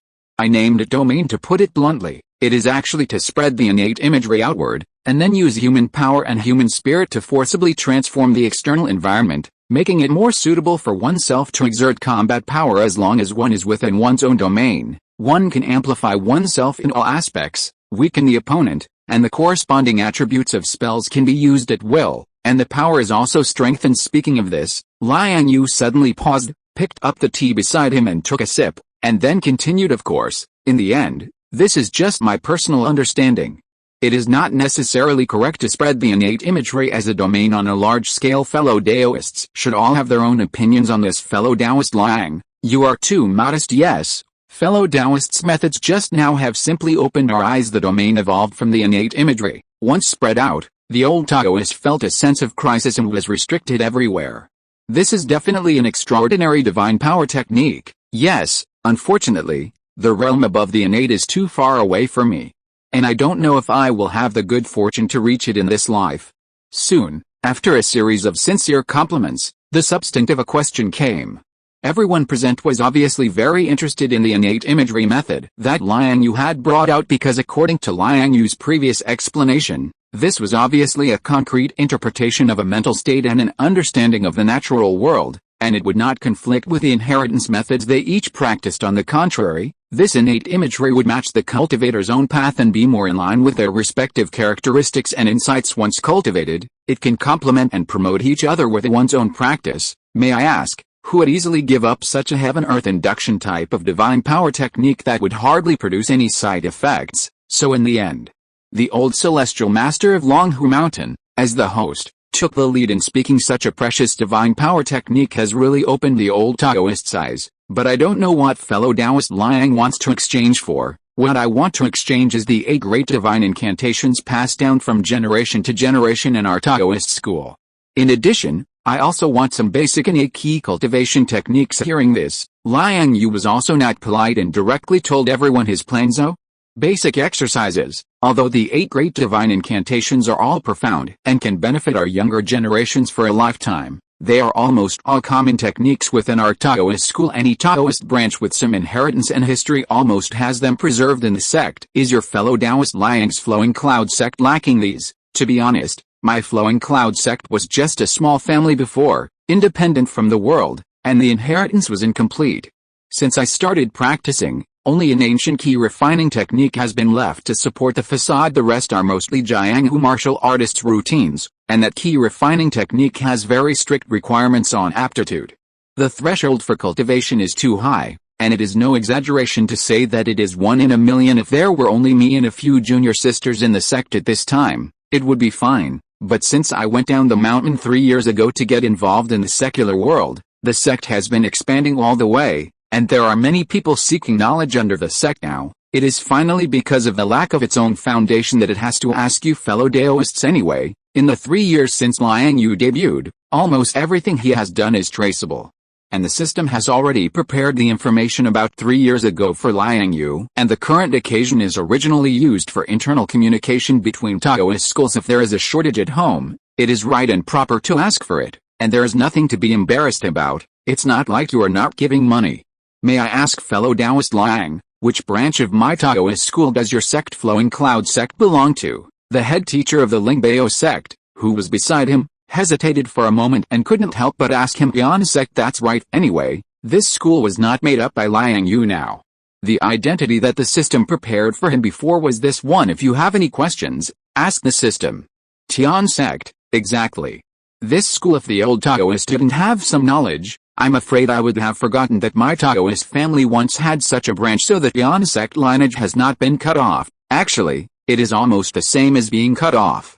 The inheritance in the sect has been lost very seriously, and now only one key refining technique can be taken out. Although this is the case, it is a good thing that fellow Taoist Liang is re-establishing the sect again. Since the Tian sect has reappeared, we fellow Taoists are naturally from the same family. Helping fellow Taoist Liang to revive the sect and repair the inheritance is of course our duty. In this way, my Longhu Mountain Xianxi Dao is willing to give the 8 great divine incantations to fellow Taoist Liang. In addition, the library of my sect can be browsed by fellow Taoist for 3 days. My Wudang Mountain can take out all the basic exercises related to Tai Chi cultivation in the sect and give them to the Tian sect fellow Taoists. My Maotian is willing to give fellow Taoist the basic talisman and curse techniques. My Lingbao sect is willing to give all the alchemy techniques to fellow Taoist. My King Chang sect can take out 10 basic sword techniques and footwork techniques and give them to fellow Taoist. My Tai sect is willing to take out my Jinden sect. Chapter 586 in Human Alliance. Facing the Taoist friends in the side hall who were offering their books, Liang Yu's heart was filled with satisfaction. He had never imagined that the mere name of a branch of the Taoist heavenly sect could have such an effect. You should know that this was just an identity that the system arranged for him for free. If he had been ruthless at the time and spent more points, of course, his own innate imagery cultivation method was indeed worth their efforts. However, while receiving the gifts from the surrounding Taoist brothers, Liang Yue also discovered an interesting pattern. That is, the first few sects that started bidding seemed particularly generous, especially the Dragon Tiger Mountain. The Great 8 Divine Spells of Taoism, although they are common spells within the entire Taoist community, widely spread and not rare, it was indeed very kind of them to give them to Liang Yue all at once. Not to mention, they also allowed him to visit their library for 3 days as expected of the leader of the Taoist community in the alien world of this plane. They are indeed very magnanimous. Besides that, Wudang Mountain was also good. Their Tai Chi theory is indeed profound enough. Even if it is just the basic exercises, it should be able to provide Liang Yue with a lot of inspiration. The talisman techniques of Maotian are also the same. What Liang Yue didn't expect was that the Lingbao sect was willing to take out all of their sect's alchemy techniques and give them to him. This gesture is definitely more than just generous. Or is it that their alchemy books were originally incomplete? However, after the initial bids from these sects ended, the inheritances from the sects behind seemed to decline all the way, as if they were just going through the motions. The techniques and exchange items they took out also seemed more and more ordinary. However, as things stand now, the relationship between them and Liang Yue is no longer a simple exchange of resources within the Taoist sect. This transaction still contains it, but it also carries the righteous name of helping a fallen branch of the same sect to reorganize and rise again in many things. Liang Yue couldn't completely follow the clearly marked transaction rules as long as it's not too excessive. His innate imagery cultivation method would probably have to be taught to all the colleagues present. After all, the law does not punish the masses, and people came with a sense of friendship. Our Laotian sect is willing to donate 10 secret pill formulas, 5 types of exorcism techniques, and 2 types of geomancy techniques to the heavenly sect fellow disciples. In this way, in the end, everyone present basically bid once, completing their promise of friendly support to Taoist colleagues. Then Liang Yue has nothing to say now. He stood up directly, thanked the Taoist friends in all directions in the hall, and then said with a look of great relief, "Thank you for the sincere assistance from all fellow Taoists. I will definitely remember your kindness forever.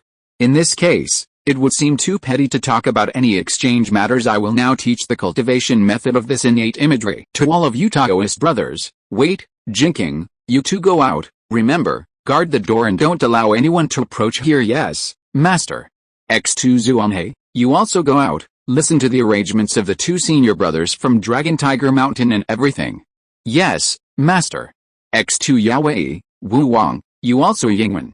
Liang Yue in just over 10 seconds. Although their faces were full of unwillingness, the disciples of the Taoist masters and abbots present still took the master's order and quickly rolled out the door to stand guard. But this is not over yet. After sending the disciples away, the Taoist elites in the hall still seemed to feel a little unsafe, so they used their respective methods. This one pasted a silent spirit talisman on the wall, that one pinched a magic formula to cast a shielding technique, and some old masters even took out a few small array flags from their arms and arranged them around the hall in the end. Even the floor and the eaves were covered with thick golden light spells and various energy isolation layers to protect them. After finishing, everyone sat down again with satisfaction, staring at each other with wide eyes. Then, a burst of uncontrollable laughter suddenly sounded in this small side hall.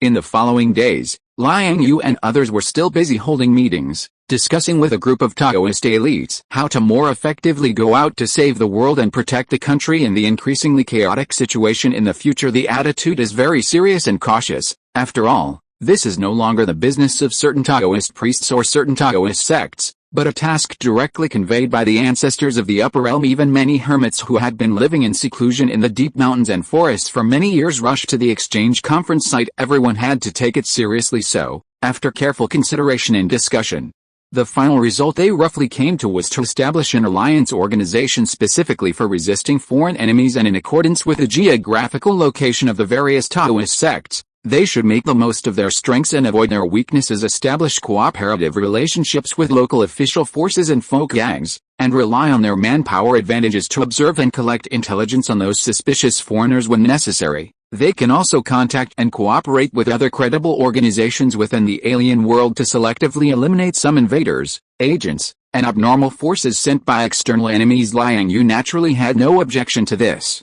and sat in the audience throughout the whole process, mechanically raising his hand to vote for approval. However, compared with other Taoist sects, the situation of his Liuan sect is relatively special. The top combat power is good, and the battle achievements are outstanding. Before this exchange meeting, they had already conquered a large area of territory outside the northern border of China, to a certain extent, bringing great reversal power to the Republic of China government, which used to be shown as a weak country. However, within the Liuan sect, there are not many real people who can fight, and there are even a group of more than 500 or 600 small burdens under the sect. On the one hand, they have to take care of the students in the academy, and on the other hand, they have to take care of the war in the north. In this case, Liang Yue naturally couldn't spare much energy to deal with the tasks issued by the Taoist sect in Xi'an and its surrounding areas. Fortunately, as a dense area of famous Taoist sects, the Central Plains has many sects.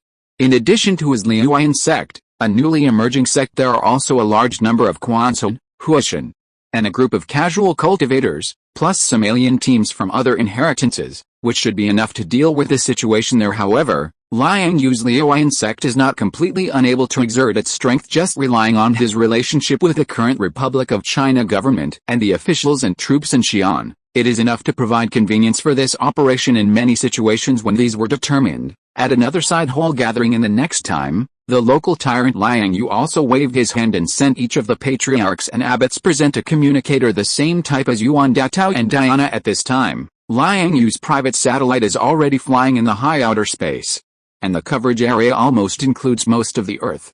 It is thought that as long as it does not accidentally enter any secret place, for example, the entrance to a small world that suddenly appears, information should be able to remain unobstructed anytime and anywhere. In this way, after about another week, this Taoist exchange conference came to an end, and many patriarchs and abbots left one after another. However, some casual cultivators with profound cultivation chose to stay at Dragon Tiger Mountain, waiting for the tasks issued by the subsequent Taoist organization. Liang Yue took the opportunity to enter the library of the Celestial Master Tao and started his 3-day book reading tour.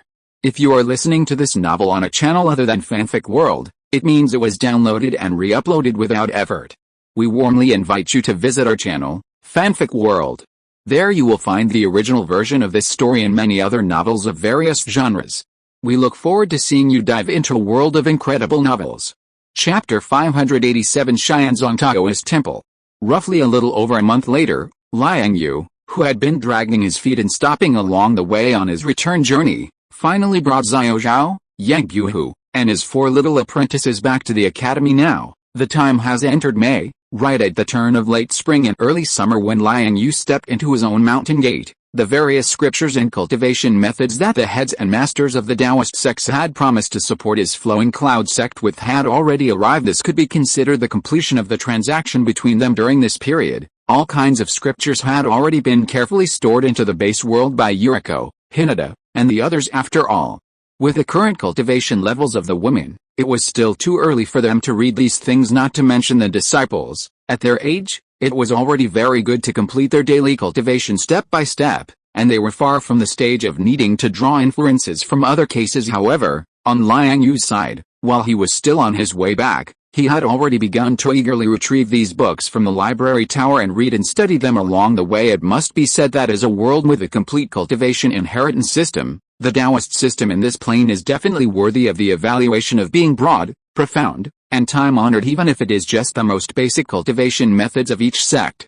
It can provide Liang Yue with many inspirations that he has never had in other heavens and planes. Innate One Key, the root of all things. This is the source of the great Tao, the ladder to heaven, and also the source of innate life. This kind of cultivation path directly points to the root of man. The more pure and powerful a person's ancestral key becomes, the more it can promote further growth and sublimation of the human body. Moreover, as long as the cultivator's innate key in the body does not dissipate, the spirit and lifespan will always be preserved, ensuring that the person's intelligence and life are worry-free. Such a system, which is equivalent to directly using one's own life and wealth to cultivate, is really direct enough. Its advantages and disadvantages are very obvious. By cultivating this system path, it is easier to understand oneself, and it is also easier to comprehend the power of nature and the laws of the great Tao, achieving the realm of the unity of man and nature. Relatively speaking, it is also easier for people to enter the innate realm calmly. Of course, this life and soul dual cultivation system actually values a person's aptitude even more from the perspective of taking my true self as the main body. The innate one key directly points to the original heart. It seems natural to create and comprehend some cultivation veins that belong to the cultivator himself, but in comparison,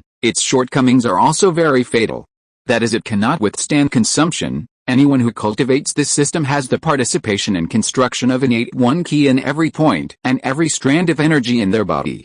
Every time a point is consumed, a part of their own life will be lost. In essence, in comparison, the other cultivation systems that Liang Yue has come into contact with are much gentler and more tactful. Either they use the human body's bioenergy as a supply, or they are converted from the spiritual energy of heaven and earth. And they do not involve the cultivation of innate one key. So in terms of the natural and Tao perception bonus, it is indeed not as good as the former, but the advantage of this is that it does not involve life issues. Even if the cultivator consumes all the power in his body in extreme situations, he will at most be weak for a while, and will not hurt his own foundation and life, especially the evolutionary system of the cultivators. Almost all of them are taking the path of absorbing the power of heaven and earth to sublimate themselves for the innate one key. Not only is there no sign of cultivation, but on the contrary, it has a bit of a strict defense, at least, the eternal spring art that Liang Yue has come into contact with. This method that can directly lead people to the foundation-building realm, expresses such an attitude. Its influence and exercise on the innate one key almost all stay at the stage of passively nourishing, regulating, and sublimating the human body's ancestral key by relying on the quality of the spiritual power in the cultivator's body. The innate one key in this state is also always in the process of development and growth. The effect is somewhat different from the dual cultivation of life and soul, but it is undoubtedly safer. After having this kind of understanding, Liang Yue finally understood why the old heads and masters valued the innate imagery cultivation method in his hands so much. This is actually not because the power of his supernatural powers is so strong, but because it can passively exercise the innate one key of the human body, and when using it to defend against enemies and cast spells, it will not consume the innate one key. Night under the snow-like bright moonlight, Liang Yue was standing by the lake with his hands behind his back. After looking up at the clear starry sky for a long time, he began to gradually dispel the chaotic thoughts in his heart, slowly putting himself into a state of emptiness. That's right, after the Taoist Internal Exchange Conference this time, someone who initially felt that the time was ripe, is now finally going to start seclusion again. The batch of cultivation secrets obtained from the various Taoist sects had indeed greatly inspired him. This made Liang Yue, who had previously felt regretful and felt that the conditions were still insufficient, finally able to settle down and quietly enter seclusion. And the purpose of his seclusion this time is very clear, that is to create a progressive cultivation method that belongs to him. However, at the next moment, when the breeze by the lake gently blew, a few bamboo leaves fell sporadically in the air, slowly falling on the calm lake surface, rippling several layers of ripples. This seemingly ordinary scene was like Liang Yue's state of mind at this time unintentionally. Just an occasional thought that flashed through actually caused fluctuations in his heart again.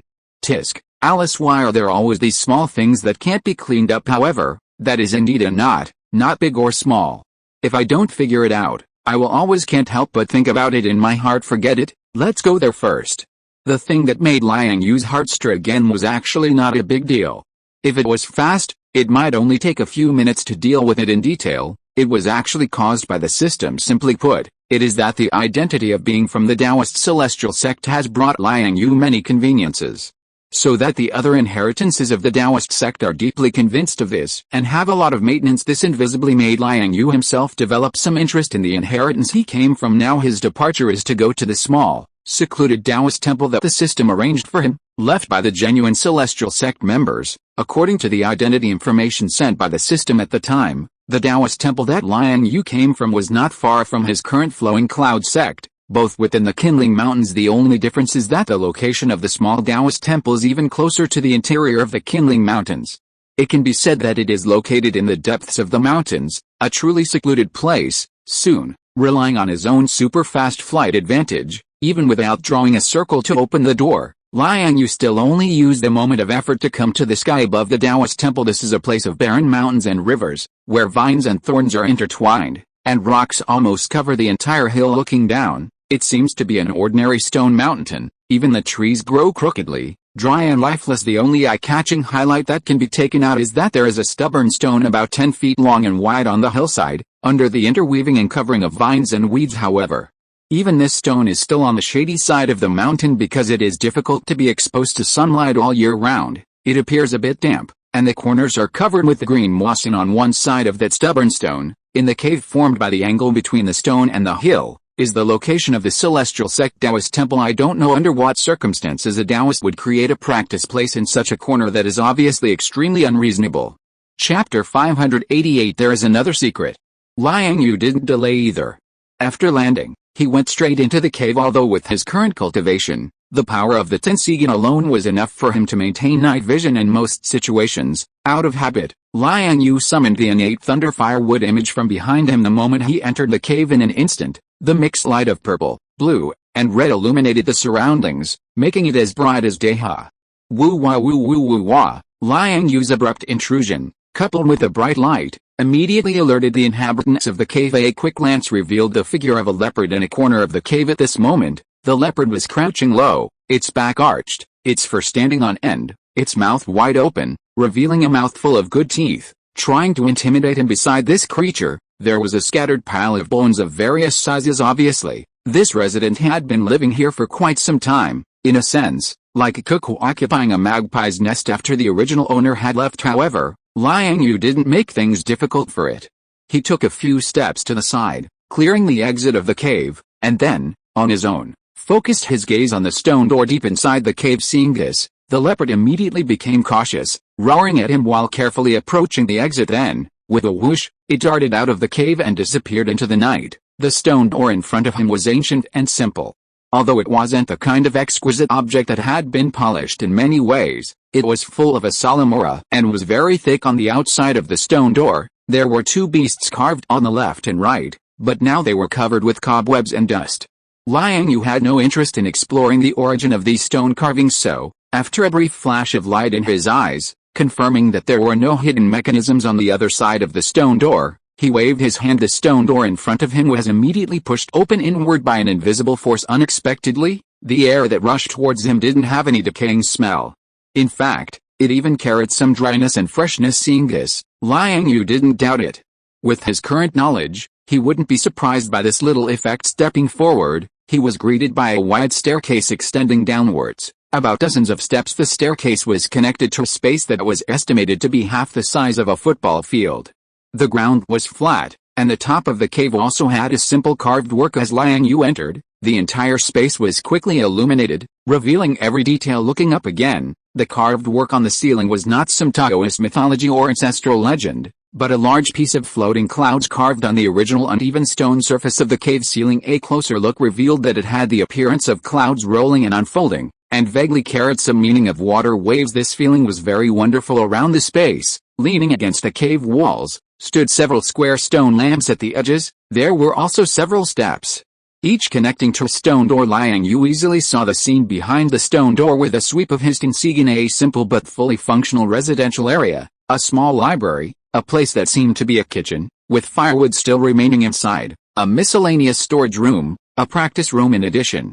There was even a small garden that seemed to be a medicinal herb garden. Moreover, there was a hidden passage leading to the deeper underground in the basement of the library. It's really complete. The most complete and practical thing was probably half a volume of Taoist talisman analysis that had been eroded by time beyond recognition. After picking and choosing for a while, Liang Yue threw everything he could still read into his Tinsigan space, and then followed the underground passage he found in the library, heading deeper into the mountain. After passing through a long, narrow spiral staircase, he finally arrived at a hollow cave in the rock under the mountain, or rather, the ground. This place was intricate, with complex paths and simple trails built underfoot, but they were quite confusing, and seemed to contain elements of some formations. It could cause a certain degree of confusion to people's senses and spirits, and one would easily get trapped in it. Fortunately, it was Liang Yue who came with a high enough realm. Even if he didn't understand any formations, he could use his powerful divine sense to cover the surrounding complex passages and bring them into his mind. So, after about a few minutes, he slowly came to the entrance leading to the deeper underground along the correct path. Walking down the steps, what appeared before Liang Yue seemed to be a river embankment and an already dried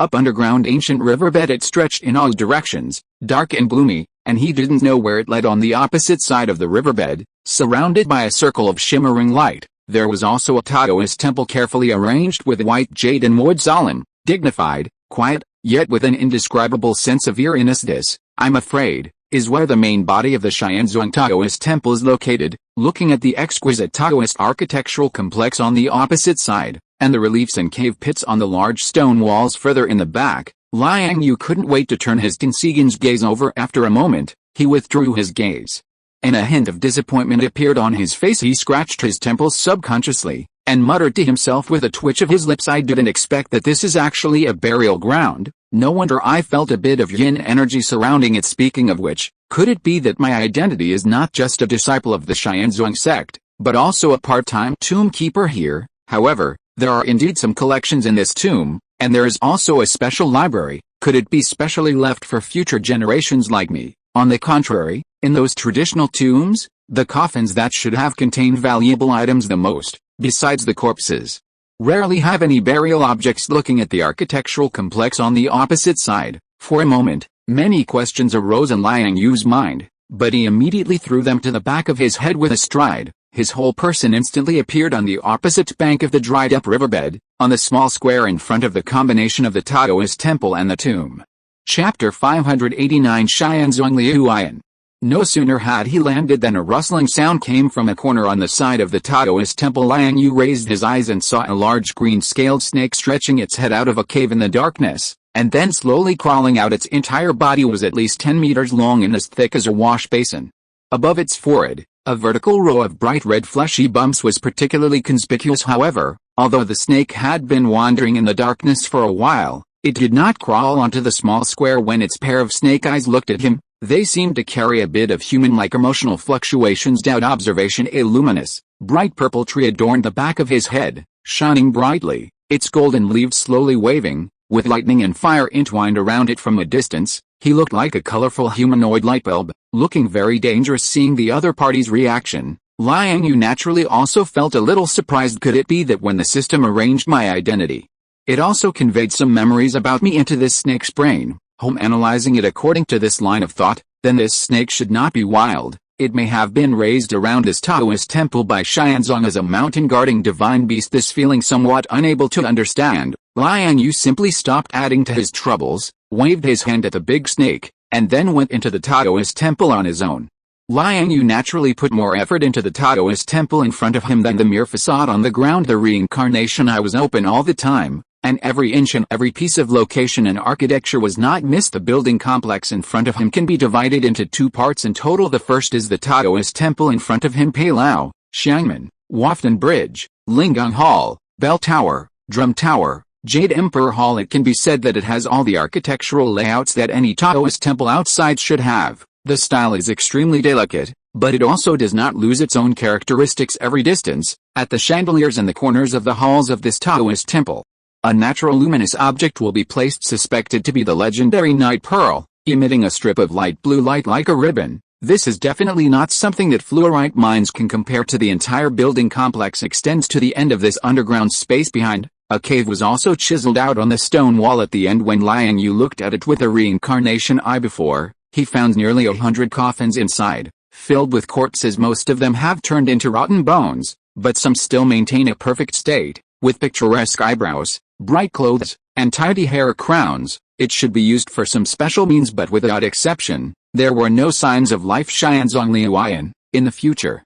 This plaque must also be placed in the mountain gate of Taipei Mountain. He walked slowly towards the Sutra Collection Pavilion in the temple, and on the way, when passing by a side hall, such a plaque was hanging on the door of the hall. The calligraphy on it was majestic, yet ethereal and casual, as if the writer had injected a special essence into it. One can't help but be shocked by the plaque at a glance. Even Liang Yue couldn't help but stop and walked into the hall without hesitation. Then, after a dozen seconds, this guy walked out again, cursing, "What a broken thing. It's just a facade, there's nothing inside." Soon, Liang Yue entered the Sutra Collection Pavilion according to the original plan. This time, he was not disappointed. In this real place of Xianzong's collection of books, Liang Yue found many exercises about cultivation. Some are bamboo slips, some are jade slips, and some are written with special silk fabrics. The worst ones are books made of craft paper, but there are no secrets written on paper. It seems that the predecessors of the Taoist temple have already considered the problem of erosion and decay. However, most of the cultivation secrets left by the predecessors of Xianzong are also on the path of dual cultivation of life and nature, which cannot be matched with Liang Yue's future cultivation. For the time being, after a while of picking and choosing, Liang Yue finally selected a light body technique called floating light, sweeping shadows from these secrets, and planned to use it for the next practice. Of course, this does not mean that the remaining books are useless to him. In fact, Liang Yue plans to move all the scriptures in the entire Sutra Collection Pavilion away this time, and go back to retreat and create techniques while watching and studying them carefully, like the underground Taoist temple in front of him. Although it seems very hidden, and almost no one will come, but you are afraid of what if. Where is it safer to put good things under your own nose? In the following time, Liang Yue continued to search and search in this Taoist temple, and almost every corner was not missed, looking for possible value. Even the tomb in the back mountain wall was visited by him. After turning around like this, he was finally relieved after finding nothing afterwards. Liang Yue, who couldn't help but ran into the Sutra Collection Pavilion to flip through books, found that the inheritance of this Taoist Xianzong seemed to be on the road of warriors. Although there are also some secrets of spells and talismans, most of them are auxiliary. Various profound swordsmanship, sword control techniques, and internal cultivation methods are the mainstream here. Qimendunjia, yin-yang 5 elements, Tai Chi principles, and other methods have also been directly integrated into their swordsmanship and internal cultivation techniques. I have to say that Xianzong's attitude and application principle towards the various theories of Taoism and various Qimeng techniques are indeed very much to Liang Yue's taste. This guy had hesitated before, which one of his innate imagery, many ninjutsu, yin-yang escape techniques, and sword wands, sword energy, and other methods should he choose as his future main path of cultivation. Although he finally chose the Lei Hongmu innate imagery, it would be a pity if the other methods were put on hold. Now it's alright, there is no need to choose, a single word fusion can solve all problems. In this way, a week later, Liang Yue returned to the mountain gate with a full harvest. In this process, he did not disturb anyone, and went directly to the bamboo forest thatched cottage by the lake, and officially started his retreat to create techniques. And just as Liang Yue began to gradually enter a better state, constantly improving his path by reading a large number of cultivation techniques of aliens in this world and integrating various theories, the world outside the mountain gate was not peaceful. First of all, this year is 1919, and the time has entered mid-May. And the famous youth movement is still coming as scheduled. The cause, of course, still stems from the spoils sharing conference in Paris. At this conference, a group of European victorious countries finally handed over the jurisdiction of Shandong, China, to Japan. The only difference is that the reason they gave this time is said to be to compensate Japan. Think about it, more than 1 million island soldiers, sailors, and civilians, etc., before they really arrived at the battlefield, were divided into 2 batches, one north and one south, and successively perished on the forest, sea, and the ocean. This kind of loss is definitely a serious injury to the island country. Therefore, in order to further support them and form a sufficient containment force against China in the far east of Asia, those European and American powers really don't even want their faces this time. Although the Chinese delegation attending the meeting issued a strong protest against the several powerful countries that hosted the meeting, those people still turned a deaf ear to it. Subsequently, another topic was thrown out again, that is, the fact that the Chinese side illegally occupied Siberia has seriously damaged the friendship and understanding between the Allied countries, and has caused serious consequences and impacts on the stalemate situation of the previous war. So, after careful consultation among the Allied countries, they unanimously decided to order the Chinese side to return the Siberian land previously occupied to the Tsar. Otherwise, they will form a coalition army in the near future and personally help Russia take back the sacred land on the battlefield. Although the representative of the Chinese side took out the agreement signed between Liang Yue and the Tsar at the conference and caused chaos at the venue for a while, but a final result still could not be changed. The great powers just wanted to bully you nakedly, so any agreement and treaty are just paper to wipe their asses in their eyes. This matter was later spread back to the country, and the people were immediately outraged. Students, workers, and businessmen all went on strikes, and markets to protest, demanding that the national government prohibit signing this humiliating resolution. As a result, there is naturally nothing to hesitate about. The Chinese diplomatic delegation refused very confidently this time because beforehand, they had already contacted Liang Yue through Yuan Datao, and Liang Yue's promise to them was that the current national government only needs to focus on resisting the island country, and he will take care of the rest. Chapter 590: The Bear on the Brink of Collapse. Compared to island nations in normal historical periods, they appeared particularly weak at this time. They were not prepared to fight to the death with China. From top to bottom, the island was still doing its best to prepare for a war that could seize large areas of land and destroy a traditional power, diligently accumulating strength. They simply didn't have much actual ability to participate in the wars of true imperial powers. As a result, the Russian Civil War gave them an opportunity later. China's blatant dispatch of troops and successful occupation of large territories in Siberia directly ignited the evil thoughts in the hearts of the island nation from top to bottom. Looking at the exaggerated territorial scope of the North Asia region, they felt all kinds of envy, jealousy, hatred, and unbearable itchiness. So, unable to restrain themselves, they began to take risks and came up with crooked ideas. As a result, millions of troops were completely annihilated, dying inexplicably. They hadn't even entered the battlefield and disappeared without a trace. You must know that those were hundreds of thousands of soldiers who could fight with guns, and they couldn't have only taken guns with them when they left. The accompanying team also had a large amount of supplies, ammunition, logistics personnel, plus a fleet. This was almost all the wealth that the Little Devils could currently take out for foreign operations. During World War I, the island nation did take advantage of the chaotic European war and the stalemate on the battlefield to receive a large number of orders, earning a lot of money and greatly developing its domestic industrialization, but it was far from as exaggerated as during World War II. More than a decade later, it is said that during World War I, including the period after the war, in order to receive more orders from the great powers and earn more development funds, the people of the island nation were united and actively engaged in production. Even the country's military force began to decrease again and again, cutting back again and again, trying to find available labor. But at this time, the annihilation of a full million troops, just thinking about it, would make people know what it meant to them. Therefore, under such circumstances, they were still being asked to meddle in Shandong. Although the actions of the great powers were indeed supporting the island nation, for the island nation itself, it was not necessarily a hot potato. As long as the national government dared to fight, there was a high probability that it would directly take Shandong back.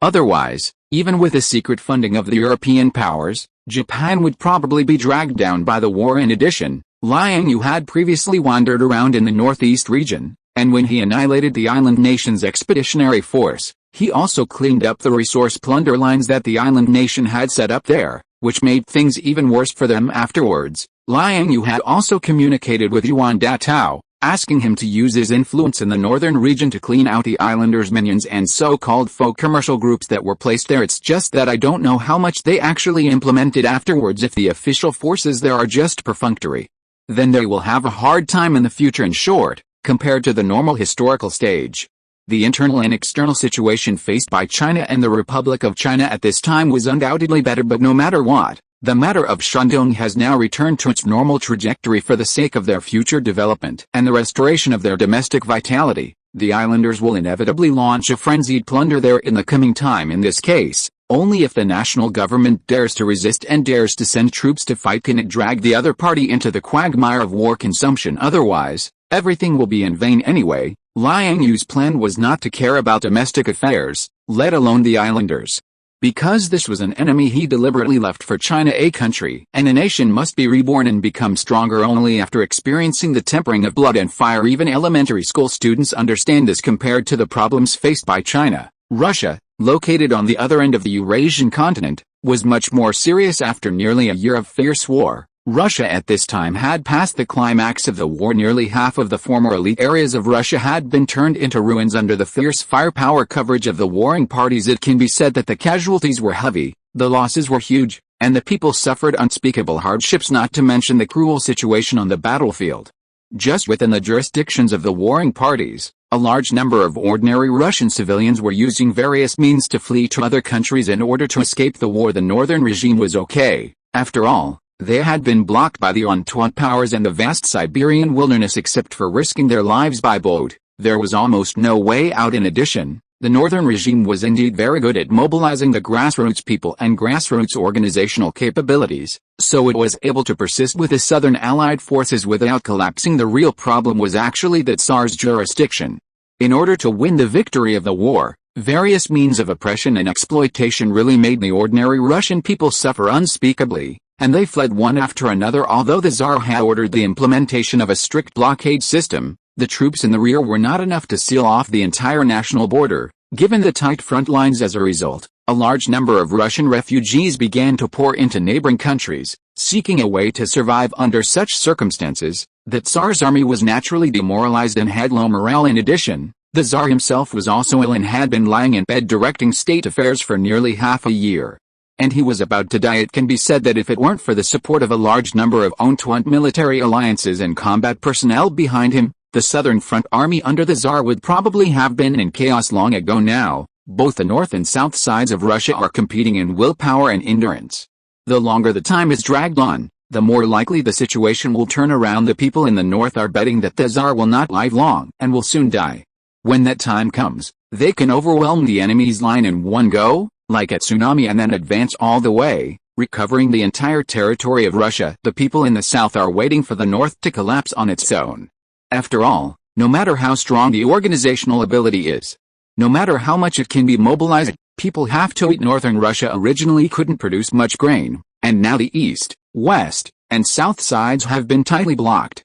It is estimated that they have already reached the brink of collapse in terms of food supply alone. In addition, high-intensity military operations consume all kinds of ammunition and materials at this time. The Allied forces and the Tsar's troops on the battlefield could already feel that the firepower on the opposite side was getting weaker and weaker. Recently, it has even become a bit difficult to maintain the defense of the front line, and the number of active attacks has become less and less. Under such a situation, how could the Allied forces, who had just experienced the smoke of World War I, not be able to judge the situation on the opposite side? It's just that the Allied forces want to reduce unnecessary losses.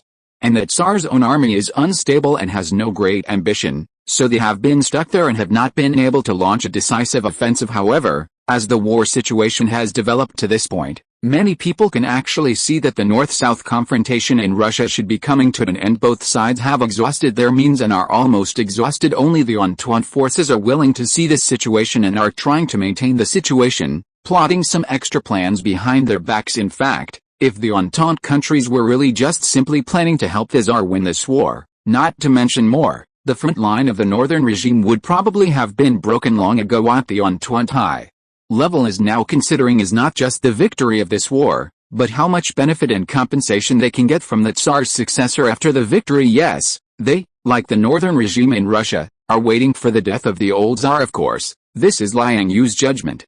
Chapter 591 Spirit Wood Secret. Time flies, and in the blink of an eye, 10 years have passed. Today is the early summer season of 1929, and Liang Yue is currently sitting in command in Tianbi City, located in the vast Siberian wilderness. He continues to comprehend the Dao and cultivate his techniques, while also monitoring the movements of the eastern and western forces. In addition, He is also responsible for looking after his disciples, who have begun to show their skills and are being sent out in batches to various parts of the country for training in the past 10 years. Many major events have occurred on Earth, both domestically and internationally, with various frictions and conflicts constantly erupting, showing no signs of stopping of course, for Liang Yue.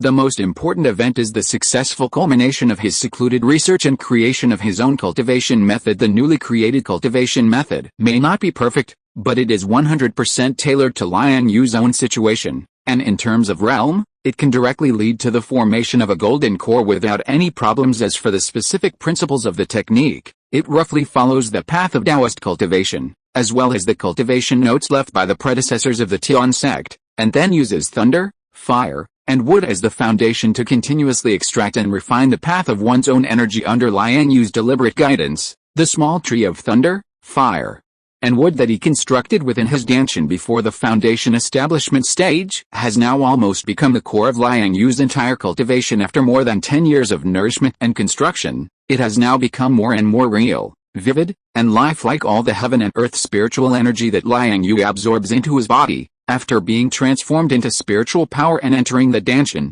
will be absorbed into the roots of the thunder, fire, and wood tree as nourishment. It is further stimulated and extracted within the small tree, undergoing the tempering of thunder and fire, and finally spreading to all parts of the small tree's body. Every branch, every leaf, every piece of bark scale, every vein of the tree, and even every strand of wood fiber will be nourished by spiritual power in this process. Moreover, in this entire process of purification, transformation, and cultivation, which is similar to plant bionics, the golden leaves of the thunder, fire, and wood tree unexpectedly spew out wisps of magical vapor. This vapor is very mysterious, somewhat similar to the heaven and earth spiritual energy of the outside world, natural and harmonious, but its composition is more pure and contains powerful vitality energy. In terms of its form of existence, it is more similar to water vapor, and it will combine into liquid as soon as it gathers. Liang Yue did not have the idea of storing these energies in his danchan. Firstly, these water vapors are a pleasant surprise and were not produced according to Liang Yue's original intention, purely an unexpected gain outside of the plan. Secondly, Liang Yue is very ambitious, and after seeing these extra energies, he expanded his own technique along the way. On the basis of the original pure key refining cultivation method, he added the part of body refining. The inspiration and ideas mostly came from the great hammer fist. After all, there was originally a complete body refining and self-cultivation system in that inheritance, and it is naturally safer to continue to sublimate and expand on its basis. In addition, there are also 7 injury fist of the Kongtong school, which can naturally create pressure on the human body and indirectly temper the 5 internal organs. 18 dragon subduing palms, known as the number 1 external skill in Jin Yuang's martial arts, and 1 finger, a magical finger technique with powerful medical effects. Yi Jin Duan Gu Pian in 9 Yin Manual, the ancient Indian yoga at Yi Jin Jing, and the internal cultivation essence in Tai Chi, etc. In addition, Liang Yue's own little creativity. In the end, he really created a set of body refining cultivation methods with quite good results. The water vapor energy that evaporates from Liang Yue's danchan small tree will also be incorporated into his muscles, bones,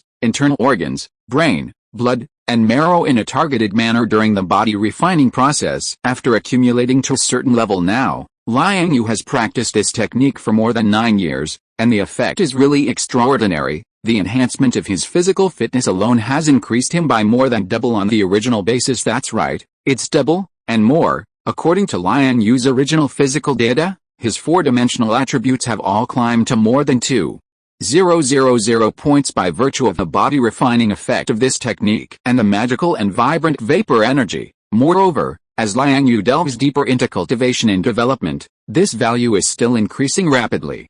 Liang Yue identity: Immortal Martial Arts Cultivator, Mid-Stage of Foundation Establishment, Level 68 Professional, Diablo 2 Druid, Wind Fury, Magic Cultivator, Intermediate Mage, Spiritual Power. 3,895,561 Magic Power. 986,997 Strength. 2,321 Agility. 2,489 Constitution. 2,766 Skills, Language Mastery, Ricochet, Advanced Gunmanship Mastery, Techniques, Spirit Wood Technique, Hangshan Sword Technique, Hun Yuan Guang, Immortal Martial Spirit Power Shield. That's right, Spirit Wood Technique. This name that sounds a bit lame at first hearing, is the name that Liang Yue has established for his own technique. There is no other meaning. It is purely to be funny and echo the previous Chong Chun Gong. Moreover, the 3 words spirit wood technique do not seem very outstanding at first hearing, but they also very well summarize his original intention and ideas for creating his own technique. Spirit wood, the attribute is wood, and it is a higher species above ordinary plants. Such an idea is enough. And at this time, Liang Yue does not need to highlight how awesome his technique is through a cool name. He doesn't care about these things anymore. Life, should still pursue something more meaningful. It's cold at the top. In addition, it is worth mentioning that the original intention of creating this spirit wood technique is naturally to prepare Liang Yue for condensing the golden core. It is not simply to strengthen the small tree in his body. The thunder, fire, and wood small tree model that Liang Yue deliberately created exists to become a tool for purifying and sublimating the spiritual power in his body. Therefore, those spiritual powers in Liang Yue's Danshan seem to have been absorbed by the small tree into all corners of the tree body, but in fact, they have only changed their way of existence once Liang Yue wants to. He can call them out at any time. The reason why he wants to store and discharge this spiritual power in this way is not only to use the blessing of the 3 natural forces of thunder, fire, and wood to continuously exercise and extract his power. It also lies in the fact that Liang Yue is using a personified way of thinking to use his small tree as a tree demon. No matter how his spiritual powers are finally distributed and integrated into various parts of the small tree, they will eventually be condensed into tree heart in a natural way. This tree heart is the Dao fruit of those legendary tree demons who have achieved success in cultivation throughout their lives. Among them, it almost contains most of the essence of the tree demon's long cultivation career. At the same time, this tree heart will also be the place where Liang Yue's Dao fruit lies, and the day when the tree heart is condensed will be the time when he officially steps into the Golden Core Avenue. Chapter 592 Crystallized Purple Lotus.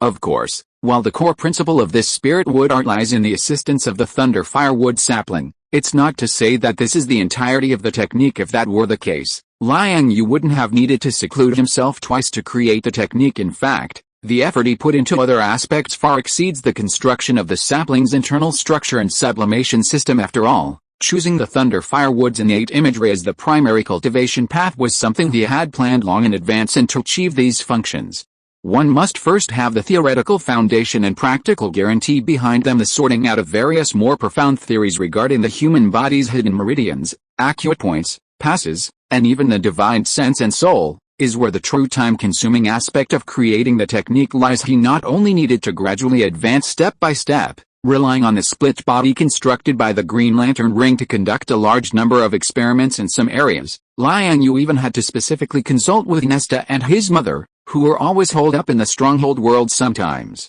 he would even fantasize about taking some abilities and theories that could only be achieved at higher levels and trying to embed them into his technique. Although he didn't succeed in the end, he accumulated a lot of experience as a result. Besides this, Liang Yue didn't abandon some of his previous cultivation achievements. For example, in his early years, when he used the Ziksha divine art to break through the mortal realm and enter the innate realm, and later continued to cultivate with the innate art, a dignified purple lotus once bloomed behind his head. It was almost tangible, with a faint fragrance wafting from it, and when it rained, it could even shield Liang Yue from the rain. This was a unique sign of connection with the heavens and earth, a materialized manifestation of whose spirit formed naturally by Liang Yue himself. It had a bit of the meaning of the great Dao lotus. With his purple lotus, Liang Yue's ability to communicate with nature and absorb spiritual energy would increase exponentially, and the risk of cultivation deviation would be greatly reduced. But later, with the emergence of the thunder firewood's innate imagery, which was more profound and systematic,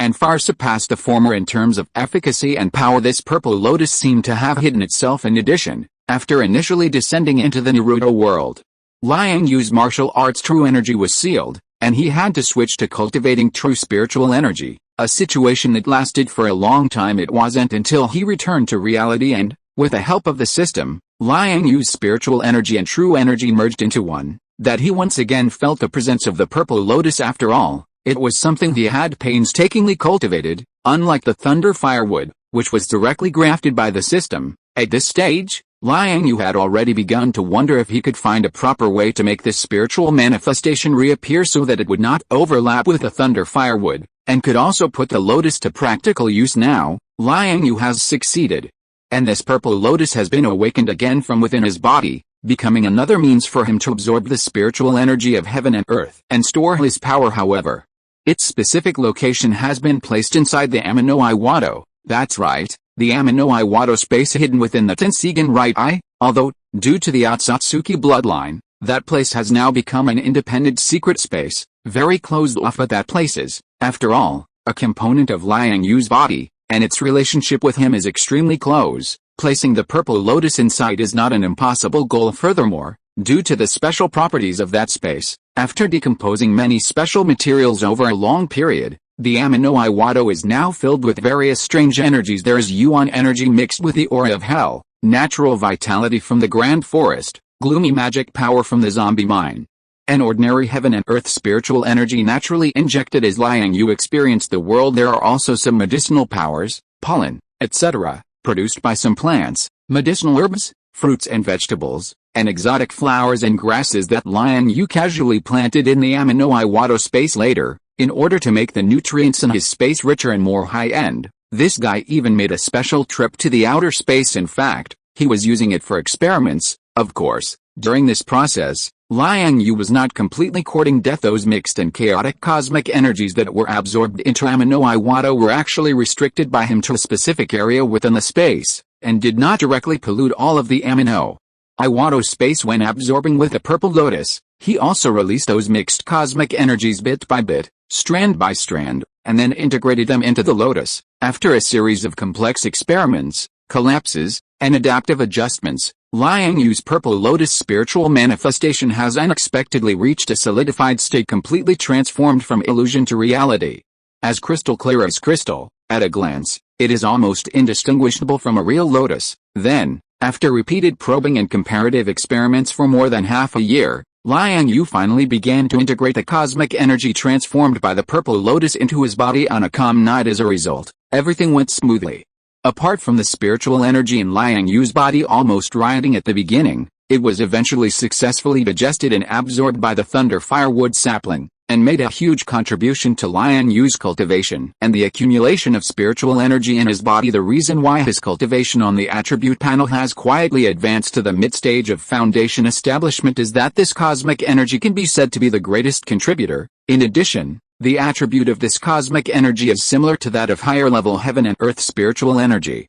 It is mottled and impure, but it is also rich in nutrients.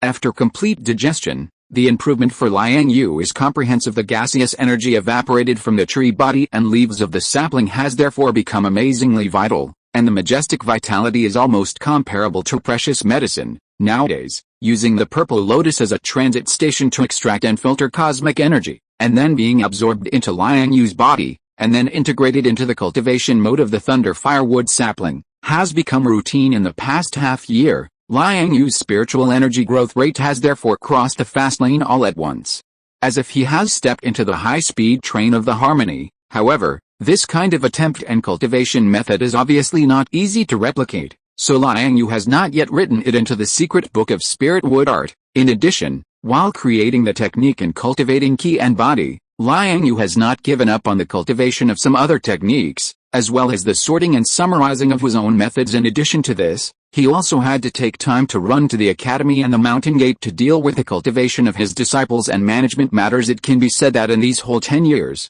Liang Yue was very busy, and almost did not waste or slack off any opportunities. The lightness skill floating light sweeping shadow, which he selected from the inheritance of Xianzong, has now been practiced to a good level by him. Once used, in addition to the ethereal movement and fast speed, the whole person seems to disappear out of thin air, sometimes appearing and sometimes disappearing, seemingly real and not real, seemingly illusory and true, making it very difficult to grasp. Using it together with the left eye ability of the Tensigan, intangibility, is simply a match made in heaven. Unfortunately, there is no opponent on earth at this time who can make him show this combination. Liang Yue can only occasionally accompany the waves and shadows on the vast lake next to Zhanbi City in his spare time to entertain himself. Chapter 593 The Three Powers of Sword. Besides the above-mentioned cultivation achievements, what Liang Yue valued most was actually the integration of his own series of cultivation techniques and the many skills he obtained from the system, not to mention the skills he obtained from the system lottery. Even the things Liang Yue himself learned from the various worlds were complex and diverse enough. It was not easy to organize these things with a unified standard, After all, many of the techniques and methods originated from different cultivation paths. After pondering for a while, Liang Yue could only try to follow his heart and classify some techniques that could barely be regarded as the same type, and then integrate them into his own moves coincidentally. These selected moves were basically sword techniques and sword arts. After all, Liang Yue had obtained the most techniques in this area before. Moreover, the ancestors and predecessors of his own Xianzong sect were mostly known for their swordsmanship, and had left him with many materials and legacies. Just randomly picking up a technique from the Xianzong classics and flipping through it, one could find a large number of direct and frank applications of Taoist thought, principles, and techniques in swordsmanship. With the guidance of these predecessors, Liang Yue naturally followed suit and picked up the enthusiasm he once had for sword practice again. He integrated the practice of swordsmanship into his daily cultivation plan. Like his calligraphy, which was now vastly different from what it used to be, it became an indispensable part of his daily cultivation routine. He persevered in this way, diligently, for 10 years as if it were one day. Recently, Liang Yue had gained a lot of insights into his swordsmanship. He also had a rough idea about summarizing his various techniques and theories, and then integrating them into his swordsmanship. However, the timing did not seem ripe yet. Based on his shallow understanding and limited creativity, Liang Yue had only managed to create 3 sets of corresponding sword stance techniques based on his understanding of the 3 natural forces of thunder, fire, and wood. Alice Shame. It was now 1929. In the past 10 years, many major events had happened in this world. The most important of these was the death of the Tsar. That old fellow ultimately failed to survive the torment of his illness and died in the year when the domestic North-South war was at a stalemate. Moreover, his death had a great impact on that country. First of all, the military organization led by the Tsar, as well as the alliance of old nobles, landlords, and capitalists, began to disintegrate. Some of these people defected to the Entente powers such as Britain and France, carrying a large amount of Russian domestic assets and interests with them. Others defected to the northern regime, mainly the poor ordinary bears, soldiers fighting on the front lines, and soldiers captured during the war. Only a small number of people chose to continue to be loyal to the Tsar's rightful heir, the young Crown Prince Alexei. Unfortunately, the Crown Prince was too young, only 16 years old when he took over the throne from his deceased father, and he did not have enough prestige to deter the courtiers and generals who once belonged to his father. Moreover, he himself suffered from the family's hereditary hemophilia, although there were rumors that he had gradually recovered under the treatment of a doctor. Liang Yue knew that this statement was false because, before his death, the old Tsar had specifically contacted Yuan Datao through telegram, and then contacted him here. The Tsar's purpose, in addition to talking to Liang Yue about the official border division between China and Russia after his death, in order to stabilize the rule of the new Tsar, he also wanted Liang Yue to take action to treat his family's illnesses. Liang Yue did not refuse this. However, his idea at the time was just to hope that the little crown prince could smoothly inherit the throne, and then continue to lead a group of nobles, the bourgeoisie, and the allied forces to fight against the northern regime. Even if those people were only nominally subservient to the rule of the new Tsar, and secretly engaged in various petty schemes, it was better than not having a nominal leader at all. As for the formal border division plan, in fact, both sides knew that it was just a piece of toilet paper at most. It could be used to a certain extent as evidence for delineating boundaries in peaceful times. Moreover, it had to be under the premise that both neighboring countries had equal deterrent power. Otherwise, things like the previous Paris spoils sharing conference would definitely continue to be staged. However, the Tsar on his sickbed probably never imagined that in the future human society, there would be something called an atomic bomb. At this time, what he was really betting on was that Liang Yue, and the Chinese side, did not want to lose them as a force that could continue to contain the northern regime. Since both sides had the willingness to cooperate and there were common interests, Liang Yue did not say any more nonsense and directly threw a few marrow cleansing pills over. Speaking of hemophilia, it is actually a hereditary disease of coagulation dysfunction. Once injured and bleeding, it is easy to bleed non-stop. The marrow cleansing pill, in addition to helping the human body to excrete various wastes, is also rich in a large amount of vitality energy, which can help repair and even strengthen the various tissues of the human body to a certain extent. This was different from Yuan Datao's situation back then. In short, after the old Tsar was gone, the newly appointed Nicholas III was obviously unable to hold the field, and his son was kind and somewhat indecisive. If you want him to become decisive and ruthless, in addition to time, I am afraid that he will have to pay a lot of tuition for this. So, the change of the supreme commander in the rear from old to new suddenly became the last straw that broke the camel's back. After receiving the news, the northern regime immediately sounded the horn of counterattack. The army, which could only passively defend, suddenly burst out with strong combat power, desperately charging and killing on the battlefield, even the well-equipped and well-supplied Allied forces. For a time, they could not resist and began to retreat steadily. However, at this time, the army on the northern front had actually reached the end of its strength. After fighting for a while, it fell into a period of weakness again, relying on some of the supplies and weapons seized from the Allied forces. They barely maintained the situation and recovered some vitality, but with this alone, it was obviously not enough to break through the Allied blockade line. On the other hand, because of the accession of the new Tsar, the Allied forces were busy demanding military expenses and benefits, which temporarily delayed the timing of the war and gave the northern regime a chance to breathe in the jurisdiction. All industrial production lines were desperately engaged in production, trying to transport supplies to the front lines. Later, because of a heavy snowstorm, Russia entered the winter season ahead of schedule. The weather became unusually cold, and the pace of the battle between the two sides was completely interrupted until the end of spring in 1920. After resting for half a year, the North and South sides had also dealt with their internal affairs, and the war started again. The North's combat power and fighting will were obviously stronger, and the fighting style was more fierce and sturdy, but the southern Tsarist Russia, supported by the Allied forces, was not weak either, and the two sides continued to start a long war of attrition in order to disintegrate the Allied forces of the Entente countries as soon as possible. The northern regime used all kinds of means. They secretly sent a large number of speakers and organizers to sneak into countries such as Britain, France, and Italy, colluding in all directions, launching a large number of workers' marches and demonstrations, protesting the war and calling for peace and recuperation. Who knew that this happened to touch the nerves of the rulers and the bourgeoisie of the Entente countries? The louder the protests at home, the more they could realize the danger of the other side. So, except for Italy, which withdrew some of its troops on the grounds of recuperation and rotation, the other Entente countries almost unanimously issued clear war orders to the front lines again, and began to increase the scale of material transportation. This situation continued until 2 years later, that is, in 1922, because the losses on both sides of the war were too great. The intensity of the war began to gradually decrease under the conscious and tacit control of the North and South sides. If you are listening to this novel on a channel other than Fanfic World, it means it was downloaded and re-uploaded without effort. We warmly invite you to visit our channel, Fanfic World. There you will find the original version of this story and many other novels of various genres. We look forward to seeing you dive into a world of incredible novels. Chapter 594: War of the Republic of China.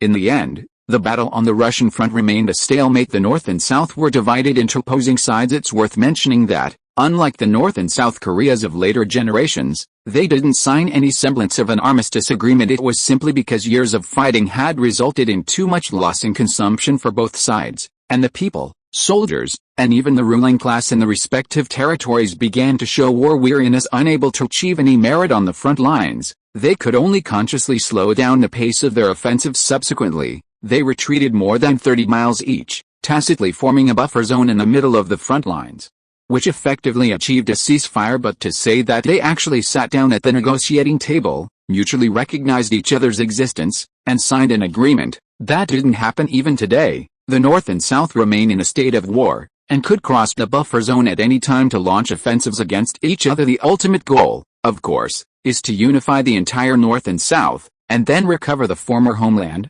returning to the vast territory of the peak of Tsarist Russia. To this end, both sides are working hard to strengthen their armies, train their troops, unify their thinking, produce equipment, update various guns and artillery, and strive to develop new generations of war weapons. etc. The cessation of hostilities between the North and South of Tsarist Russia also immediately had a significant impact around the world, not to mention the distant ones. At least on the Chinese side, Liang Yue could feel the little tricks they were playing in his own sphere of influence and surrounding areas. In fact, even before they reached a tacit ceasefire between the North and South, these people were already planning how to cause trouble for China and putting it into action. In 1921, under the instigation and encouragement of a group of white, yellow, red, and brown-haired people, a group of old nobles, princes, and ministers in Outer Mongolia suddenly announced their independence via radio. They also declared that Outer Mongolia would begin to implement a constitutional monarchy and had reached a military alliance with southern Tsarist Russia and some of the Allied powers. Subsequently, almost immediately after this telegram was published, Britain, France, Italy, Tsarist Russia, and other countries also responded one after another. expressing their support for the decision of Outer Mongolia to become independent. Following that, several countries jointly announced that they would send 100,000 Allied troops to Outer Mongolia to help them defend their territory and prevent the risk of illegal intrusion by foreign forces. Then,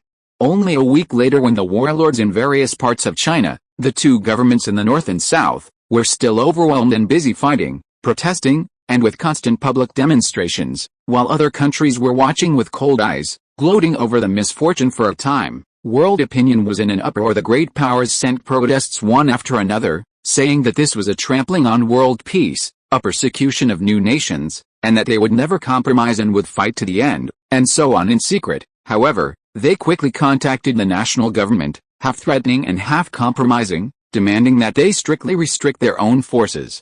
Otherwise they would do something or other. Then, only one day later, 5 major forces, including Britain, France, Italy, and the north and south of Tsarist Russia, each had a heavy industrial city erased from the horizon. The original site only left behind strange mottled and macy scenes, as well as the appearance of thousands of ravines and gullies as if they had just been plowed by a super-large soil-turning machine. As soon as this result came out, many great powers fell silent. There were no subsequent reports on this matter, as if nothing had happened, and they consciously blocked the channels of information dissemination when facing matters of China. They also began to become taciturn. However, their silence did not mean that their small actions in secret would decrease.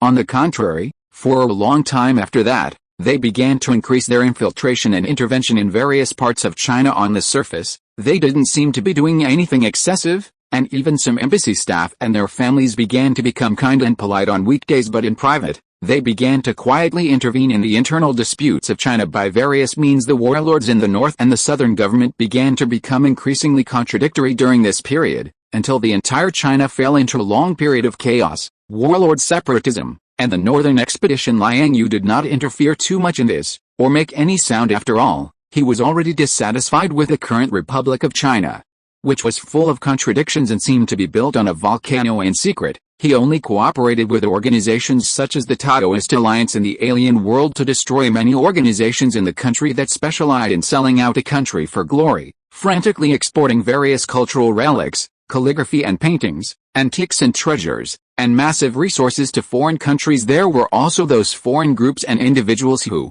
under the guise of archaeology and exploration, dug graves and tombs everywhere in China, swindling and deceiving, all within the scope of his elimination. In this way, amidst all kinds of disturbances and petty schemes, time passed quickly, and in the blink of an eye.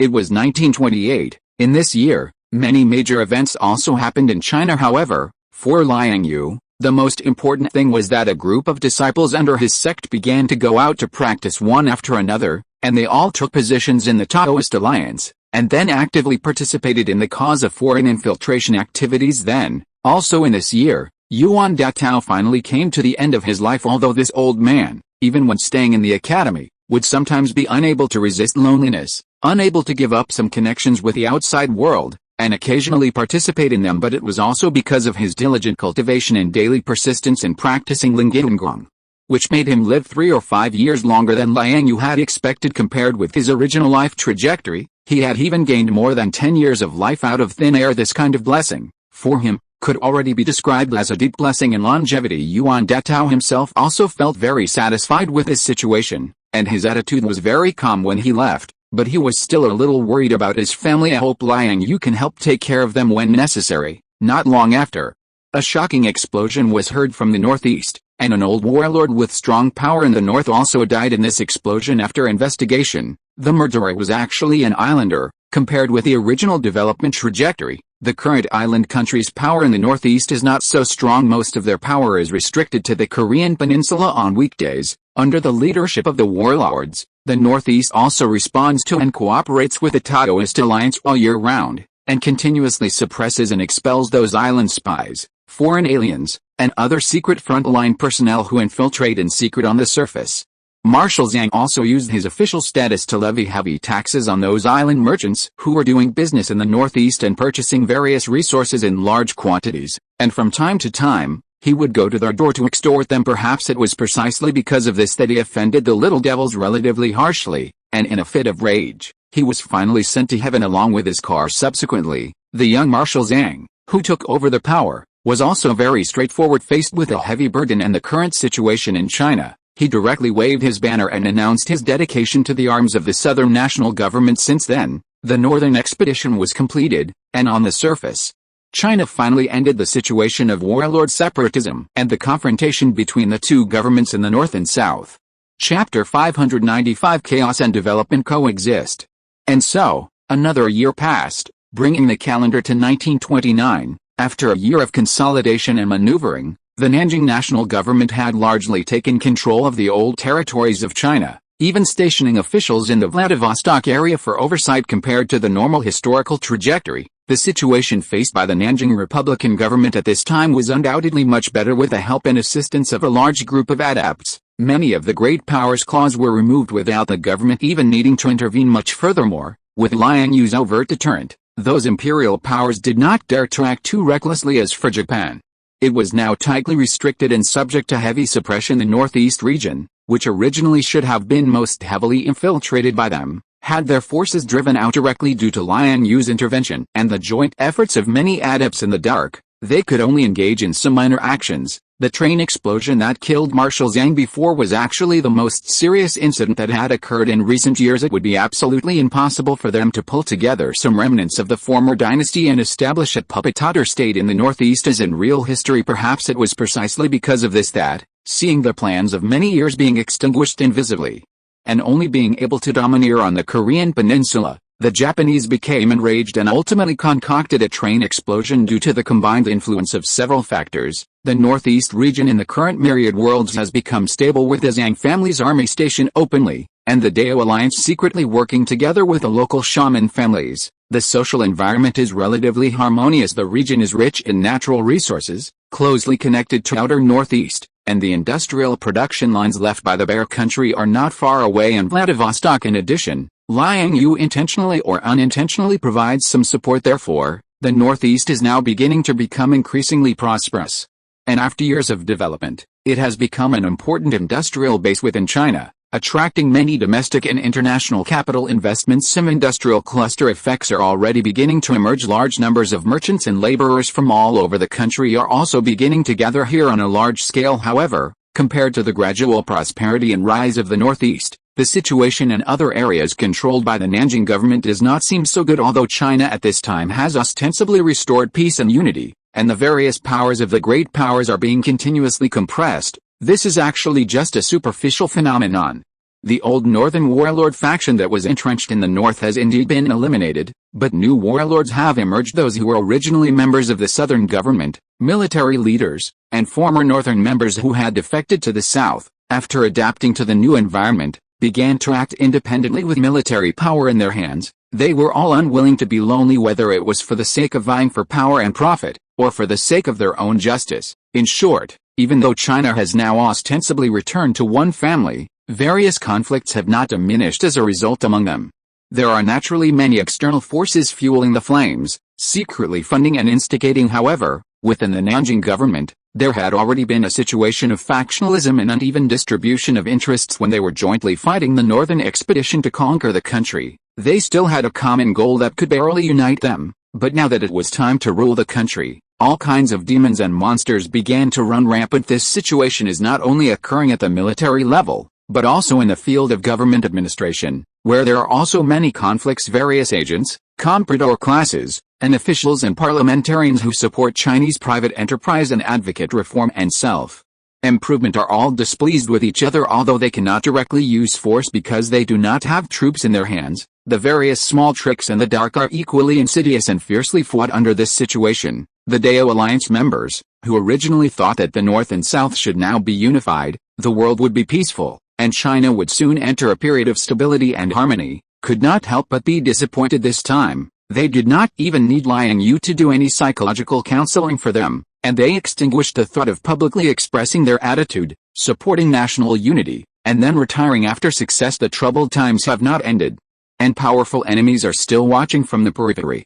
They have not been able to complete the decrees passed down by their ancestors, and they still have a long way to go. Of course, the first choice is definitely to join someone's flowing cloud sect, followed by other long-standing Taoist sects. During the past 10 years, although Liang Yue spent most of his time in seclusion for cultivation, or busy with some internal affairs of his own mountain gate, but at this time, he is no longer alone after all, not to mention the disciples in his own flowing cloud sect who are growing up day by day, even if it was just a few military-industrial enterprises that he casually took out in the beginning, just for self-sufficiency and to maintain the daily operation of the sect now. It is already very different under the leadership of some operators who grew up from this industry. The scale of the arsenal has been continuously expanded, and then it has gradually begun to extend to the upstream of the industrial chain. In addition, Liang Yue from time to time takes out some relevant production equipment, production lines, etc. from his collection and puts them into it nowadays. The factory production range under his flowing cloud sect has reached the whole industrial chain from steel smelting to military industry related, and then to civilian market related equipment and products. It is no longer limited to the development model of the arms factory, such a path of arms dealer moreover, driven by Liang Yue's industry. Xi'an City and even the entire Guangdong region have gradually developed into heavy industry industrial parks similar to the Northeast region. A large number of related merchants, workers, and people have begun to depend on this area for their lives, so naturally, Guangdong has become another prosperous place coveted by many forces at home and abroad. It's just that, because this is Liang Yue's lair and the location of the flowing cloud sect's mountain gate. And there are adept forces such as Quanzhen Taoism, Mount Hui, and even Shaolin nearby. Therefore, some related forces and organizations dare not be too presumptuous, at least on the surface. No one dares to dispatch troops here and fight openly with swords and guns in order to be able to cope with the wars and disputes in the long period of time to come. Liang Yue had already started preparing a few years ago. He specially spent money to hire many local farmer masters to help open up farmland during the slack farming season. Some were directly ordered to reclaim terraced fields on some relatively gentle slopes, while others required Liang Yue to take action to flatten large undulating hills into layers of connected land for planting wheat, corn, sweet potatoes, etc. Between the mountains and forests, many chicken, duck, sheep and pig farms, fertilizer plants, etc. have also been set up for this reason. Liang Yue even used the infinite water source magic, which was considered a fairy method by the locals, more than once to build a large number of reservoirs and storage lakes in some barren mountain gullies and low-lying areas. It is like this every year, and labor will be hired every year to cultivate the previous wave. Some people who have no support and no place to stand are directly hired as long-term workers. Over the past 10 years, tens of thousands of acres of land have been reclaimed in the surrounding area under Mount Tibet. I just don't know how many victims these lands can save after a disaster year really comes. Chapter 596 Great Results. After many years of seclusion, Liang Yue one day suddenly felt a stirring in his heart, giving rise to some unusual thoughts. Don't misunderstand, he didn't want to go out and travel again. In fact, there wasn't anything on DC Earth at this stage that was worth him going out to travel and train himself. On the other hand, the women, in recent years, due to frequently teaching students, in the process of teaching the disciples in the sect various skills and theoretical knowledge, he also followed along in a half-teaching, half-learning manner, and then comprehended many principles of Taoism. Incidentally, even his own cultivation has made considerable progress currently, among the 11 people who came to the DC world with Liang Yue to train. Except for Arwen, who is temporarily unable to cultivate the internal energy system due to her unique physical constitution, the others have all successfully broken through to the innate realm. Among them, Siko Senpei, who had already comprehended the sword-light technique, was undoubtedly the earliest and most smoothly to break through. The reason for this is that this elder sister has always been fond of sword cultivation, and she is extremely focused and almost fully invested. Mastering the sword light is equivalent to mastering the path to communicate one's own spirit with heaven and earth through the sword and the sword body itself, and communicating one's own spirit with heaven and earth, and trying to use the power of heaven and earth to cultivate oneself, is actually the main characteristic of cultivators in the innate realm. Therefore, when Siko Senpei successfully advanced her cultivation to the peak of the Haoshan realm, she almost didn't deliberately comprehend anything, and naturally advanced to the innate realm. The whole process can be described as extremely easy. As for the others, although they cannot be compared with her, they all had some twists and turns, but because they themselves also mastered other cultivation systems besides martial arts, magic, profession, immortality, soul, etc., by analogy, plus Liang Yue, a more advanced pioneer, pointed out the way. Therefore, regarding the issue of breaking through the innate realm, the women did not encounter too many obstacles. On the contrary, these young ladies, after breaking through the mortal and entering the heavens, seem to have begun to experience the sense of accomplishment of cultivation, so one by one, they almost all increased their daily cultivation time from time to time. They would also run to retreat for a few days occasionally. They would also come to Liang Yue, asking him to help suggest and recommend the direction and path of their respective cultivation. For example, Siko Senpai, who is fond of swordsmanship, began to seriously study the Taoist theoretical knowledge about Tai Chi under his guidance, taking the principle that a lonely yin does not grow, and a lonely yang does not live. The sword philosophy that this elder sister has followed in the past has always been the Japanese swordsmanship, and it is still the relatively superficial kind of school of thought that combines one's own spirit with swordsmanship, killing with one blow. Following this style, Siko Senpai, even when choosing internal energy cultivation methods, except for the initial 2 years of Yununguang with Liang Yue due to limited conditions, the subsequent techniques were directly replaced with a supreme mastery of the Dragon Tiger Mountain in the Heaven Sword and Dragon Saber world, the Nine Heavens Thunder Control True Scripture, which also takes a strong root. After this technique is practiced to a high level, it is said that every move and every style can produce shocking thunder, which is extremely strong in yang, and after advancing to the innate realm, it can even summon the power of thunder from the void to help fight. Now, her Nine Heavens Thunder Control True Scripture has not yet reached its end, and there is still a way to practice after the innate realm is the supreme martial art of a Taoist sect. There is naturally nothing wrong with this technique itself. After all, it has been verified by countless predecessors, but the problem is that it is a little inappropriate for Siko Senpai, as a woman, to practice this technique. You must know that this inheritance, as the supreme mastery of the Dragon Tiger Mountain lineage, has always been practiced by the heavenly masters of the past, and the personally passed on successors, and it is not suitable for women to practice so. In order to neutralize the hidden dangers on this path, Liang Yue suggested that he also practice the way of Tai Chi. For example, for teacher Shizuka, the suggestion he gave was to focus on control, assistance, and healing. The exercises she practiced were basically the same as Liang Yue's, starting with Yununguang, then Ziksha Divine Art, and now she has started to continue practicing the Xianshenguang. Such a path, it can be said that it is inherited in one continuous line, and passed down in an orderly manner. Of course, in fact, teacher Shizuka herself probably doesn't have much extra thought. The philosophy she follows is basically, whatever Liang Yue practices, she follows, no reason, it's just that simple. So in pointing out this elder sister, someone is naturally more handy because this woman doesn't like fighting very much. Under Liang Yue's guidance, teacher Shizuka has now begun to move towards the auxiliary flow route, temporarily taking the Dark Holy Knight profession as the main development direction,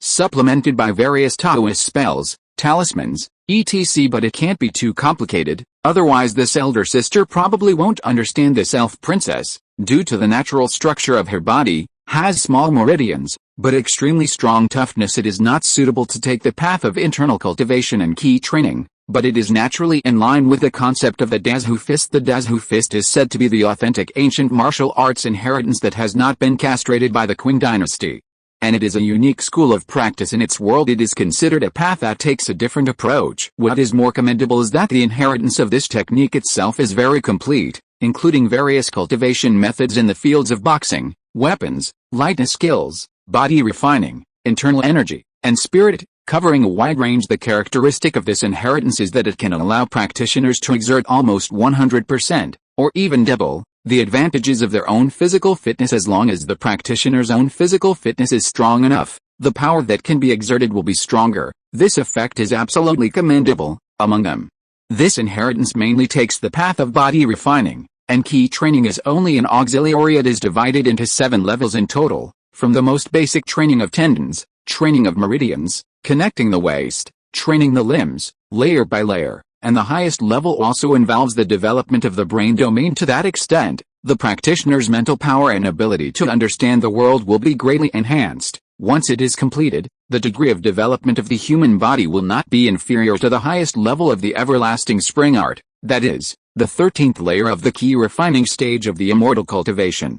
The great perfection realm. The slight difference between the two is that one focuses on body refining, and the other focuses on key training. This is the experience summarized by Liang Yue, a person who has personally cultivated both techniques to the full level. Arwen is currently majoring in the magic route, minoring in the ancient martial arts Dazhu Fist, followed by the one flash stream soul combat skill passed to her by Anastasia, and finally the Amazon profession route of Diablo 2. This layout and arrangement is actually quite proper. A few years ago, this elf princess had just retreated and broke through, successfully entering the level of a high-level mage.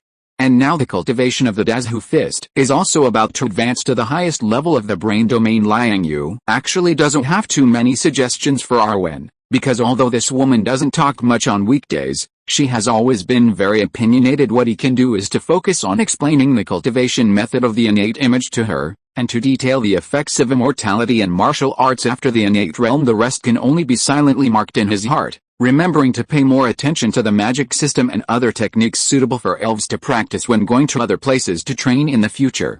Chapter 597, Liang Yue's Spiritual Power Shield.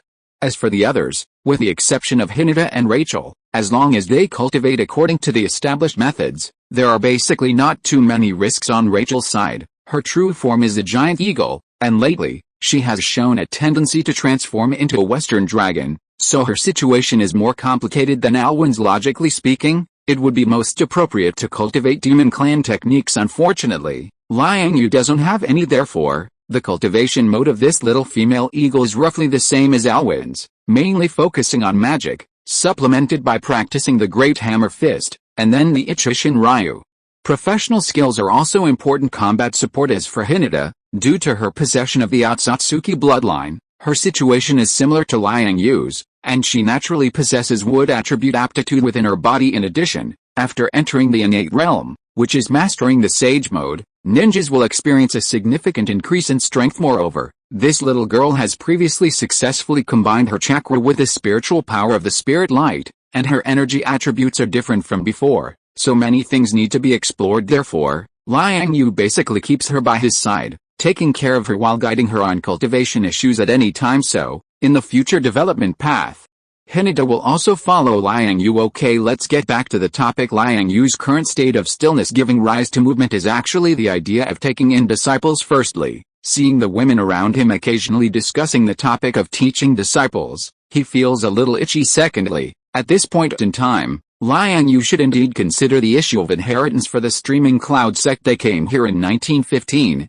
and now it is 1929. So basically half of the training time has passed. If he doesn't want the sect he worked so hard to create to decline after he leaves, then in the remaining time, Liang Yue should start preparing. Comparatively speaking, Shizuka Sensei and the others have contributed more to the Streaming Cloud sect than he has in the past. They have to manage the sect, teach disciples and apprentices, and also take care of their own cultivation under their hard work. The Streaming Cloud sect has flourished in the past 10 years. Its reputation has spread far and wide, and the disciples have also grown up healthily, each of them looking decent. The management system of the sect, under their control, is not rigidly adhered to, but is adjusted to a certain extent almost every year, or even every few months, following the pace of the times. In Liang Yue, in recent years, the contributions he has made in this regard can be counted on less than 5 fingers. The most far-reaching impact is probably the establishment of a core disciple system between the inner and direct disciples. In the ranking of disciples, it is used to specifically select those who have performed well in the outer and inner sects, or who have made significant contributions to the sect. Then,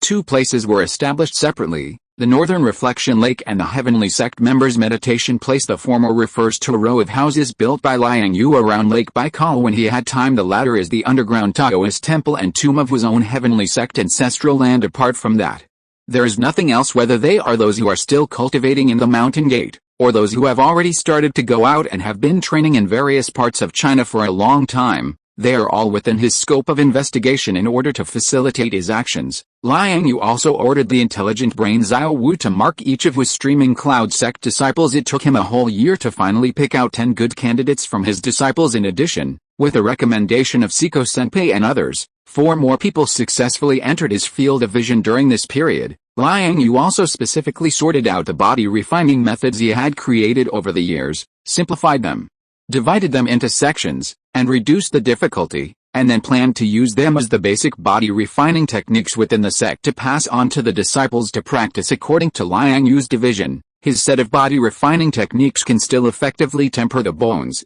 strengthen the body, and enhance the physique of the disciples for a period of time after the innate realm. Of course, after sorting out this technique, Liang Yue did not directly distribute it, but convened a meeting with the women to discuss it. I feel that your basic body refining technique came at the right time, Liang Yue. Our disciples really need such a cultivation method that can improve their overall strength. Unexpectedly, at the first moment after learning about Liang Yue's idea, Shizuka-sensei took the lead in expressing her views, which was very rare. Did the disciples encounter any problems? Seeing this, Liang Yue was immediately surprised and looked over, his expression also becoming serious. It's not like there's any difficult problem, but after cooperating with other sects of Taoism, according to the general reaction of the disciples, our streaming cloud sect seems to lack some of its own characteristics besides Gun-Kata. Moreover, compared to other fellow practitioners, our style seems to be more like a Jianghu sect, and the imprint of Taoism is not very obvious. Yuriko explained from the side at this time. Yes, that's the situation. The women nodded in agreement upon hearing this. Jianghu sect? Well, you should have all seen the techniques I brought back from the Heavenly Sect Taoist temple. If you really count it that way, the Heavenly Sect lineage originally followed this style. As for the unclear Taoist imprint, it probably means that our disciples are not detailed enough in the transmission of techniques and the classification of disciples. As he spoke, Liang Yue subconsciously touched his chin, thought about it, and continued. What is the current level of our disciples? With the assistance of the marrow cleansing pill, most of them have now entered the acquired stage, and a small number of them have advanced to the middle stage of the acquired stage. Those in the immortal cultivation lineage have also reached the 4th and 5th levels of the key refining stage. The children are progressing very quickly. In that case, we can appropriately open up some of the higher level techniques in the library to them. Has anyone studied those Heavenly Sect swordsmanship inheritances? Xiao Zhao and I have been practicing the Heavenly Sect swordsmanship in the past few years after advancing to the innate realm. In addition, we occasionally go to the to practice, and now we have achieved a little success, Yang Buhu said at this time. And Xiao Zhao also nodded in agreement. Buhu and I have respectively practiced the Heavenly Sect's Sun and Moon double swords, as well as the sword control technique. We have now practiced 7 or 8 levels of the 9 levels of swordsmanship, and we feel that we should be able to start teaching disciples. In addition, should we also open up some more Taoist 8 great divine spells and other Taoist techniques for the disciples to practice? I heard that the Dragon Tiger Mountain has regarded the Golden Light spell as a basic technique. The Golden Light spell of Dragon Tiger Mountain, although it originates from the Taoist 8 divine spells, has developed its own characteristics after thousands of years of continuous practice and improvement. I have seen the original 8 great divine spells, which require a certain cultivation base to practice, and are not suitable for entry-level disciples. However, now that those little guys have grown up, they all have a certain cultivation base, and they can indeed be opened up to them. Can all the disciples learn it? I think it should be temporarily limited to the inner sect and above. The composition of the outer sect disciples is mixed, and many people have developed careful thoughts in recent years, although they are not enough to do evil, but it also needs to be investigated for a period of time. However, those lightness skills, martial arts techniques, etc., can be appropriately taken out for them to practice. Siko-senpai suggested from the side at this time. Okay. In addition, with the in-depth practice of body refining techniques, my immortal martial spirit energy shield can be taken out to teach them. The inspiration for this technique comes from the Golden Light Shield, recorded in the Everlasting Spring technique. Although it is not the same as the authentic Taoist 8 divine spells, it is also amazingly defensive here. In the later levels, it combines the Shaolin Golden Bell cover and some ninja techniques. This technique is divided into 13 levels. The first 3 levels can be open to outer sect disciples, the first 6 levels to inner sect disciples, and core and direct disciples can learn all of them. Of course, the specific division does not need to be too rigid. It can be taught at discretion according to the performance of each disciple. It feels much better this way. In addition, I think those basic talismans, incantations, alchemy, and even feng shui key observation techniques can also be opened up. That's right, I think so too. Also, regarding the skills we have, everyone must have mastered them very well over the years. For example, Shizuka, I have already figured out the principle of the Paladin's Fist of the Heavens, and I feel that I can try to summarize it and give it to the disciples to practice. Wow. Fist of the Heavens? That thing is difficult, right? It's okay. It's just a kind of light attribute thunder power. Then how did Shizuka think of summarizing that technique? Yes, although I have also started to study this, shouldn't you usually start from the simplest and then proceed step by step? Because the power of this technique is not bad, especially after adjusting the difficulty of the to hell. The other skills have no damage. Awesome.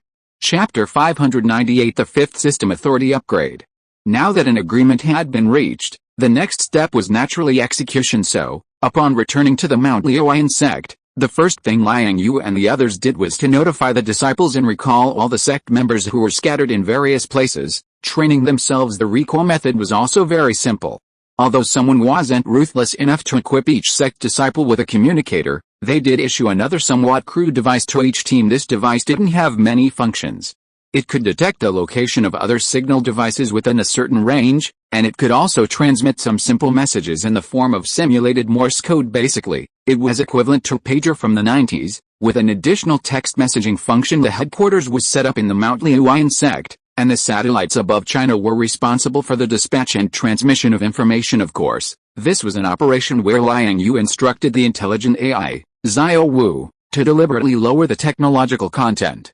In reality, there were still many hidden functions in those things, and so, about a month later, the disciples returned to the sect one after another. After a few days of rest, Liang Yue, as the sect leader, personally began teaching them the basic body refining technique and the immortal martial spirit energy shield. Various cultivation methods and classics in the scripture pavilion also began to be open to them on a small scale. After these 2 or 3 years of external training, Liang Yue could see that his disciples had indeed matured a lot compared to the past, and a person's maturity is often accompanied by many subtle growths. Of course, after experiencing all kinds of worldly complexities, Liang Yue could also see the changes in everyone's thinking. Various small thoughts began to grow in their hearts. Few people can maintain their original intentions and remain undisturbed while entangled in worldly ties, family, and other bonds. This was true for both the outer disciples with complex family backgrounds and the inner, core, and personal disciples who traveled together under their protection and assistance. Fortunately, Liang Yue's criteria for selecting disciples were not to find saintly seedlings as long as they were not inherently bad, focused on cultivation, and didn't have the idea of going home to inherit the family business after completing their training. That was enough, of course. Even so, Liang Yue was still not in a hurry to make a decision when selecting disciples. Instead, while teaching them cultivation methods and imparting experience, he continued to observe them for more than half a year. During this period, Liang Yue also took out the biological treatment pods from the stronghold world, which had now been developed and matured by the intelligent AI, Xiao Wu. These were used to treat the injured disciples who were unavoidable during training. Although the current China had a stable regime on the surface, it was still chaotic in the dark, with various figures from different walks of life, complex forces, and even unknown external individuals taking the stage to compete. It could be described as a mixed bag. It was far from being comparable to the harmonious world of later generations, whether it was cooperating with the Dao Alliance to carry out cleanup missions, fighting and eliminating various foreign personnel, or being deliberately made difficult by those who had no sense of propriety during training. In short,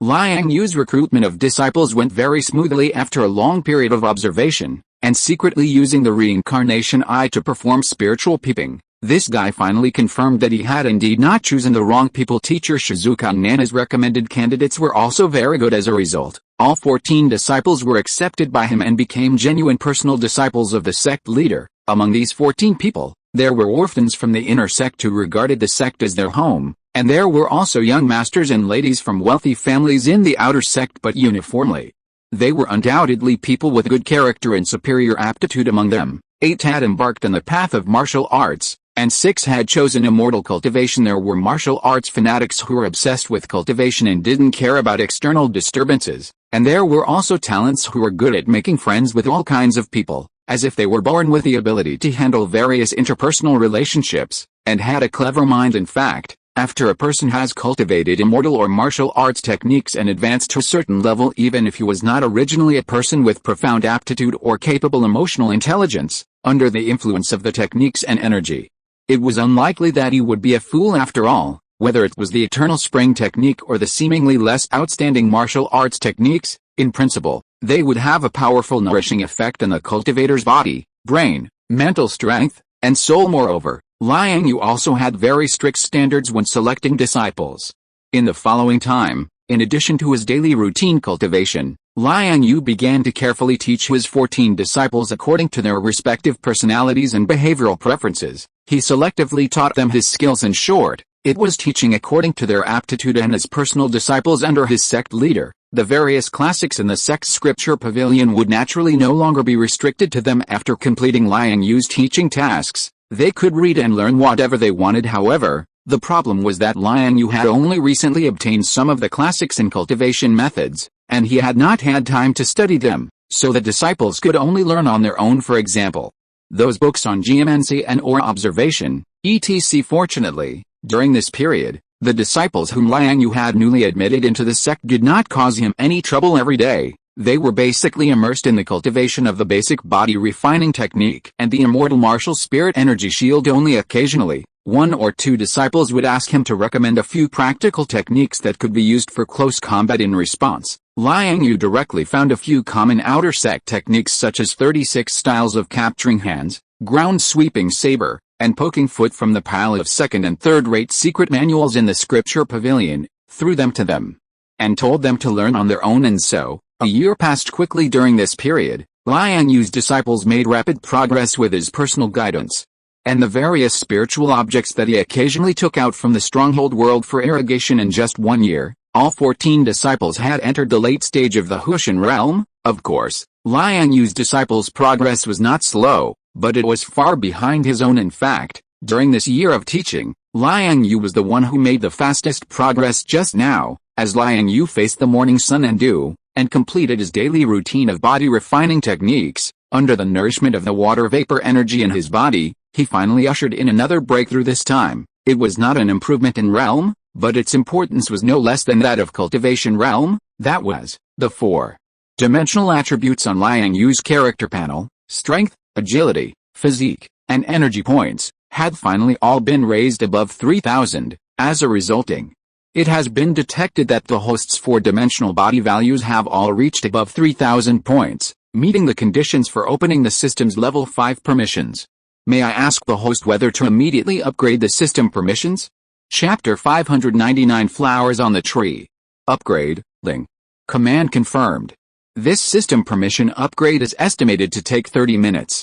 Please wait patiently, host. After hearing the familiar system prompt in his mind, Liang Yue couldn't wait to confirm. Turning his head, he began to absent-mindedly instruct his disciples in their cultivation. Speaking of which, the body refining technique created by Liang Yue is indeed very good, relying on consuming the water vapor energy in his body to maintain its operation and enhancement during this period, as his physical fitness continued to improve, along with his various stats, and the further growth of the thunder firewood sapling in his danshin. The water vapor produced by conventional spiritual power circulation and cultivation had begun to become somewhat insufficient. Therefore, the cosmic energy from outside the atmosphere began to become the main source of supply for this consumption. Cosmic energy is free, and the production conversion rate is extremely high. Its level of existence is obviously more profound than ordinary heaven and earth spiritual energy. So, unknowingly, Liang Yue began to increase the frequency of absorbing this energy. Afterward, as the quantity and efficiency of conversion continued to increase, the existence of his thunder firewood sapling itself also became more mysterious and real. The process of absorbing cosmic energy became even more effortless and familiar now. He doesn't even need Liang Yue to deliberately intervene. It can quickly complete the entire conversion process on its own. As a result, with more and more water vapor energy being produced, and unable to be consumed all at once, they collided and merged in Liang Yu's danshin, forming a considerable cloud layer. Then, it turned into water droplets, dripping down like rain. Finally, it gathered into a pool of water, accumulating at the roots of the thunder firewood sapling. Under the nourishment of this pool, the thunder firewood sapling seemed to be becoming more refined and vivid. Every leaf, every scale of bark, every branch was exuding amazing vitality. The entire tree began to become crystal clear and jade-like, with its branches and leaves swaying. This really made Liang Yue feel a little incredible, and what made him even more incomprehensible was that, under the nourishment of this pool, a flower bud was actually nurtured on one of the branches of the thunder firewood sapling. This situation had definitely exceeded Liang Yu's expectations because this was not his instruction or manipulation at all, but stemmed from the natural evolution of the sapling itself. In that flower bud, Liang Yue could feel a vigorous vitality and energy. It was a crystal with mysterious attributes, yet seemingly natural. For Liang Yue, it was a pleasant surprise, but for the danshin sapling, it seemed to be its destiny. Compared to an energy crystal, it was actually more like a non-material existence that was similar but not quite. Vaguely, Liang Yue could sense a faint thunderous fluctuation from it, but if he wanted to understand it further, he was temporarily helpless, obscured and unable to be explored regarding this. Liang Yue was looking forward to it, but he wasn't too anxious after all. The thing was on his body, and there would be results sooner or later. Was he afraid it would run away? Compared to Liang Yue's rapid progress and abundant resources, his disciples seemed to be a bit malnourished after all. They didn't have any cosmic energy to supplement even those who hadn't reached the innate realm, the 6th level of key training, couldn't even absorb the spiritual energy of heaven and earth from the outside world, strengthening themselves and maintaining the consumption of body refining techniques. All had to be born by the true key, spiritual power, blood energy, and even the most basic human bioenergy in their bodies, but body refining was not their only focus. In addition to the main key training techniques practiced every day, the practice of the immortal martial spirit key shield was also a considerable expense. Therefore, since becoming Liang Yue's disciples, these disciples had begun to become thinner day by day. In fact, it wasn't just these 14 people. Almost all the disciples in the Flowing Cloud sect were like this. After a month or two, they had all become lean and wiry. Incidentally, even the daily food consumption in the Mountain Gate Academy had begun to surge. Faced with this situation, those ordinary disciples could only gradually adapt and adjust under the guidance of Senior Sister Siko, Xiao Zhao, and others, appropriately reducing the frequency and time of body refining to balance their own cultivation accumulation. However, since more than a year ago, when these disciples returned to the Mountain Gate and began to come into contact with body refining, they had been getting stronger day by day at a visible rate. Faced with this magical technique, faced with their own physical functions continuing to rise, and their physical fitness becoming stronger day by day, how could the disciples under Liang Yue easily abandon this seemingly limitless improvement? Therefore, even with the women beside them, responsible for supervising and restraining them, they still couldn't stop the eagerness of these young people. Secretly, if they weren't careful, they would spontaneously organize themselves and continue to practice, chasing after each other. Fortunately, the daily instructions of teacher Shizuka and the others had not been in vain, knowing that excessive consumption of true ki and spiritual power would overdraft their own foundation, which would be detrimental to future cultivation. Therefore, when the disciples practiced privately, they still maintained a bottom line. When the energy in their bodies was exhausted to the limit, they would immediately stop the body refining technique and then find a place to quietly practice ki and meditate back and forth like this, between consumption and increase, invisibly. It also made the cultivation progress of these disciples appear to be rapidly improving. Nowadays, all the Flowing Cloud sect disciples who have a bit of ambition and aspirations have mostly begun to use ki training to replace sleep after nightfall at night. As long as you take a walk in the dormitory corridor, the beds are basically filled with figures meditating and cultivating. A wave of cultivation fever has thus been set off within the Flowing Cloud sect. However, as the disciple of the sect leader, Liang Yue naturally couldn't let his 14 direct disciples bear a good-sounding title in vain. Sometimes, different groups of people should indeed be treated differently. Therefore, as a special treat between master and disciples, Liang Yue took out 14 drops of water from the small pool in his dungeon and had them each take one drop. It must be said that these water droplets, mainly converted from cosmic energy, were indeed very extraordinary. Just one drop alone was enough for his 14 disciples to digest and use for more than half a year. In addition, feeling that it was really difficult to balance body refining and strengthening with the cultivation of the immortal martial spirit key shield, and that it was difficult for the disciples to find a balance between the two, therefore, Liang Yue also secluded himself again for more than a month. Finally, he opened up the internal and external cultivation system of this spirit key shield, making it possible to additionally serve as an extension of key training techniques, connecting with the Flowing Cloud sect's upper purity key technique, pure yang profound technique, spirit yuan technique and other techniques. Simply put, he made certain improvements to his immortal martial spirit key shield, making it possible to be embedded on top of his own key training techniques when the disciples meditate and practice at night, circulating true ki and spiritual power. They can also practice this immortal martial spirit ki shield together. Compared to the original method of circulating ki, it was just that there was an additional set of operational methods. In this way, the complexity of the disciples' meditation and cultivation increased, but the benefit was that the true ki and spiritual power cultivated were additionally tempered over time.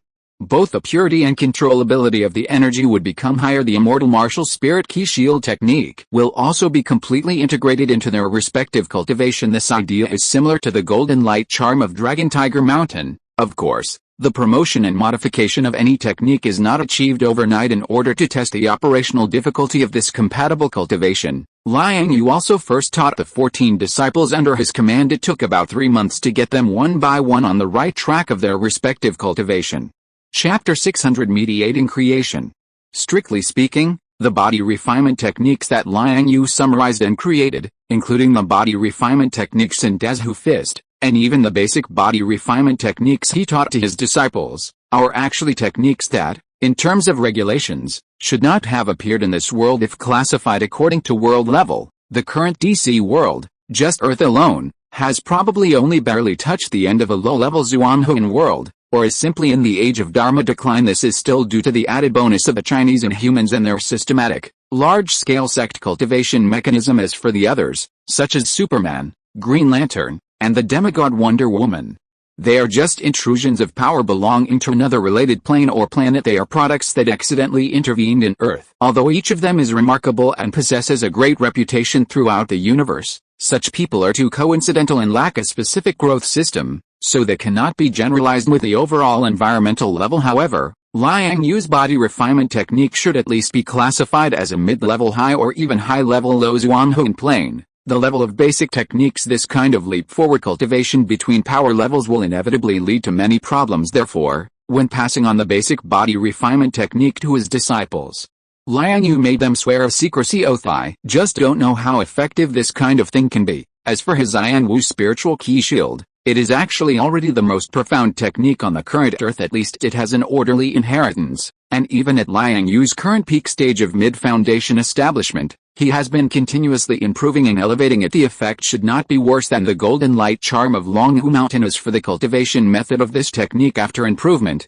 which is connected with the sect's internal cultivation techniques, Liang Yue decided after discussing with the women that it can be promoted among all disciples. However, the level of openness remains unchanged, that is, the first 3 levels of the outer sect, the first 6 levels of the inner sect, and the core and direct disciples can learn everything.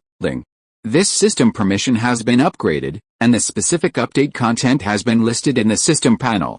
Please check it yourself. Host. In the blink of an eye, half an hour passed after hearing the system prompt. Liang Yue remained as steady as an old dog on the surface, and glanced at the 14 disciples in front of him who had already taken their positions and were gradually entering a state of cultivation. Then, his figure quietly disappeared, and in the next moment, the whole person appeared next to the thatched hut by the lake. He casually summoned the system panel and glanced at it, until he saw the unlimited level lottery permission at the end of that long list of update content. His face suddenly lit up with joy. He sat down on a large rock by the lake, casually took out a glass of ale, took a sip, and then couldn't wait to say to the system, "I want to draw a lottery." As his voice fell, an unlimited level lottery turntable with a gold background and red needles immediately appeared in front of him. Liang Yue subconsciously swept across the many prizes on the turntable, and then said start. Then, he didn't stop the turntable, which had completely turned into a blurred phantom, until he had finished drinking all the wine in the glass. Stop, Ling. Congratulations, host. You have obtained the supernatural power technique axial creation in this unlimited level lottery. This technique comes from a high-level mythological world. Awesome. Along with the system prompt, looking at the only remaining golden light group on the turntable in front of him, composed of dense text characters, Liang Yue was stunned for a moment and couldn't react. Then, this guy was overjoyed in his heart. Just imagine, after so many years, he has opened the unlimited level lottery 5 times. This time, he finally caught a big fish. Just why isn't it the complete version of the 36 transformations of Xiangang? Only this first transformation came. What a pity, thinking so unsatisfactorily in his heart. The next moment, the golden light group in front of him suddenly turned into a stream of light and directly rushed into Liang Yue's eyebrows. Brush. In an instant, endless streams of information began to rampage in his mind, rushing in with an overwhelming force wherever it went. All the original memories and pictures seemed to be temporarily driven away at this moment, turning into a blank space. It seemed that all the space in his mind was naturally vacated to concentrate on receiving the content and cultivation methods of this first transformation of Xiangang. Liang Yue himself only felt a darkness in front of his eyes, and his whole body involuntarily fell backward. Stars flashed wildly in his eyes, and various texts and characters flew around. Groups of pictures flashed by quickly. The sun above the sky set and rose again, and the starry night flowed by like a meteor. Even wind, rain, lightning, and thunder could not interrupt his state at this time. It wasn't until more than a month later that Liang Yue slowly woke up from the chaos of thought, and the golden characters in front of him began to fade away. Slowly getting up from the big rock behind him, he subconsciously knocked on his head. Turning his head, Liang Yue actually found the figures of Siko, Xia Azeo, Arwen, and others around him. It's just that the women at this moment are obviously not worried about him. Obviously, they probably already felt the news of the system upgrade. Therefore, although everyone was present, the posture of the women at this time seemed to be in a meeting discussing something. Only Hinata, seeing Liang Yue get up, ran over as soon as possible and offered sweet greetings with a concerned face. Chunkyu, are you okay? Well, the amount of information in the prize drawn this time is a bit large, so the digestion time is a bit long. Saying that, Liang Yue put his arms around the woman's waist and plunged into her amazing chest. There was no words for a long time. Just quietly recuperating and adjusting his mental state. Siko and others in the distance did not come to disturb him when they saw this. It wasn't until more than half an hour later, seeing Liang Yue look up again with a radiant look, and walking towards them with Hinata in his arms, that they all looked over. It seems that you have drawn something good again this time. Saya-chan looked at him with anticipation and curiosity at this time and asked, well, this time it's really a good thing. Really? Did you draw some incredible artifact? No, it's a technique. To be precise, it's a part of a technique, but even if you take it out and study it alone, there is absolutely no problem. It sounds like it's very good. Oh, okay, stop stalling, tell me quickly. The famous Taoist great supernatural power, the 36 transformations of Xiangang, have you heard of it, eh? You actually drew the 36 transformations of Xiangang. Which part is it specifically? The first transformation, axial creation, is this very strong, very powerful. It belongs to the great supernatural power method that can run through the entire cultivation system from beginning to end. Can we learn it? Of course you can learn it, but it's not possible at this stage. Even I don't have the qualifications now. At most, I can barely get started in the practice of this transformation, eh? Is the threshold for learning this supernatural power so high? Yes. This kind of great supernatural power level method is not prepared for beginners. Only when you reach the level of immortals or above do you have the qualifications to practice it completely. Saying that, Liang Yue summoned his personal panel and uploaded the axial creation technique through the system link for shared attributes. It doesn't matter if he doesn't have enough conditions here.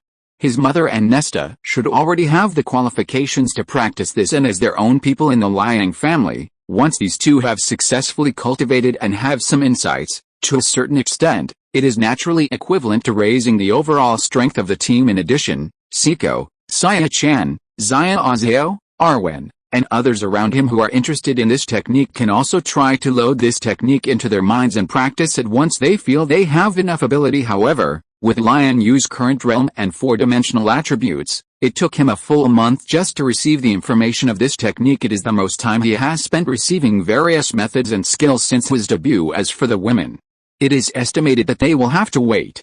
End of this chapter. Thank you so much for reading until the end. Don't forget to give it a like. Looking for more exclusive content and immediate access? Subscribe to our Patreon. Remember, every like, subscription or donation encourages us to continue. Thank you all. See you in the next video.